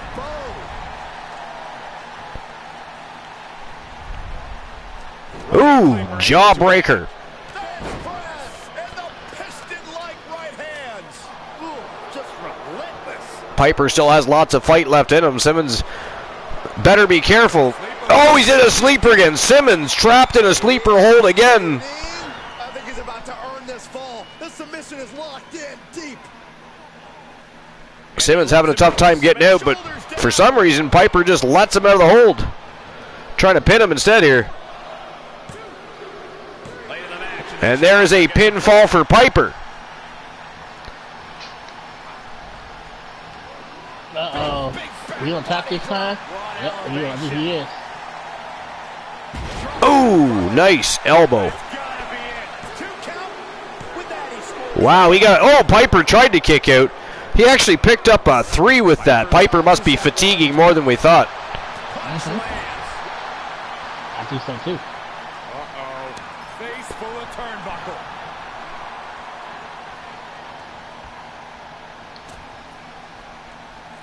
Wow, Looking for the victory. nice transition.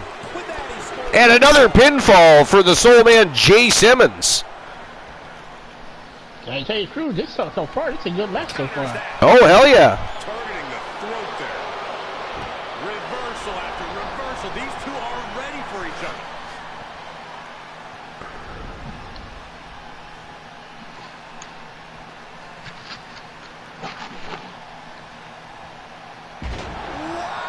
So that means I have to change the Keeping Hot Rod off his game. TWA Championship match number before the next show. Neutralized. Oh yeah. Oh, Simmons went for a diving neck breaker, but Roddy Piper literally staggered out of the way there. 90 seconds left. And another fall for the Soul Man, Jay Simmons. He's looking for yet Oh, he went for another Soul Slam. Piper still got some fight left in him, though. Look at this. He's going for a running bulldog. He nailed it. Piper might have something big on tap. Piper with another sleeper. cinched in deep. Fading. I think the Soul Man's going out with this one. Gonna tap out. If he does, he's gonna be down. The Soul Man's going out with this one. Find a way out quick. He let it go. Wow, he didn't get it. He's got him. I thought for sure he was getting that one. he kicked out. Holy shit. Can still be moving at this point is beyond the realm of reality. Perched up top. Rough landing. Misses the big diving knee drop. Soulman, look at this, rolls right to his feet. Back on the attack is Jay Simmons. Nice retaliation by Piper. Nice judo hip toss.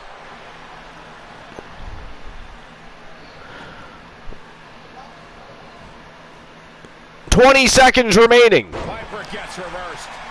Vicious right forearm. Solid punch. Wow, big heavy right hand drops Piper. 10 seconds left. Oh, look at it torture their opponent. Oh, this isn't going to be good. Oh, man. And that is it. That is all, ladies and gentlemen. We have a new champion. The winner of the tournament and the championship final, and new YouTube Internet Wrestling Grand Prix champion from Team J Negative Gaming, the Soul Man, Jay Simmons. Wow, what a tournament. What a night. Well, afternoon. I keep saying night. It is not night. Our night show is later. Matter of fact, 10 p.m. later. 10 p.m. Eastern Standard Time, the first ever YouTube development stream preview is going to go live. We're going to go showcase all 9 championships, have a contract case match. It is going to be fire. 2 of our superstars are going to go to battle twice, so make sure you don't miss out on the action. But that is it. That is all for episode number 368. We end with a new champion, and we are going to go invade Mr. Wolfblood. So anybody that's not already in on the raid, jump on in. We're going to invade Mr. Wolfblood, and then we will see each other at 10 p.m. for the first ever YouTube Development League stream per view. It is going to be fire. We'll see you then. Thank you for being here. Actually, thanks for being here both days, because, again, we don't stream during the day. So the fact that anybody found the time or popped in to say hello, we appreciate you. We'll see you tonight.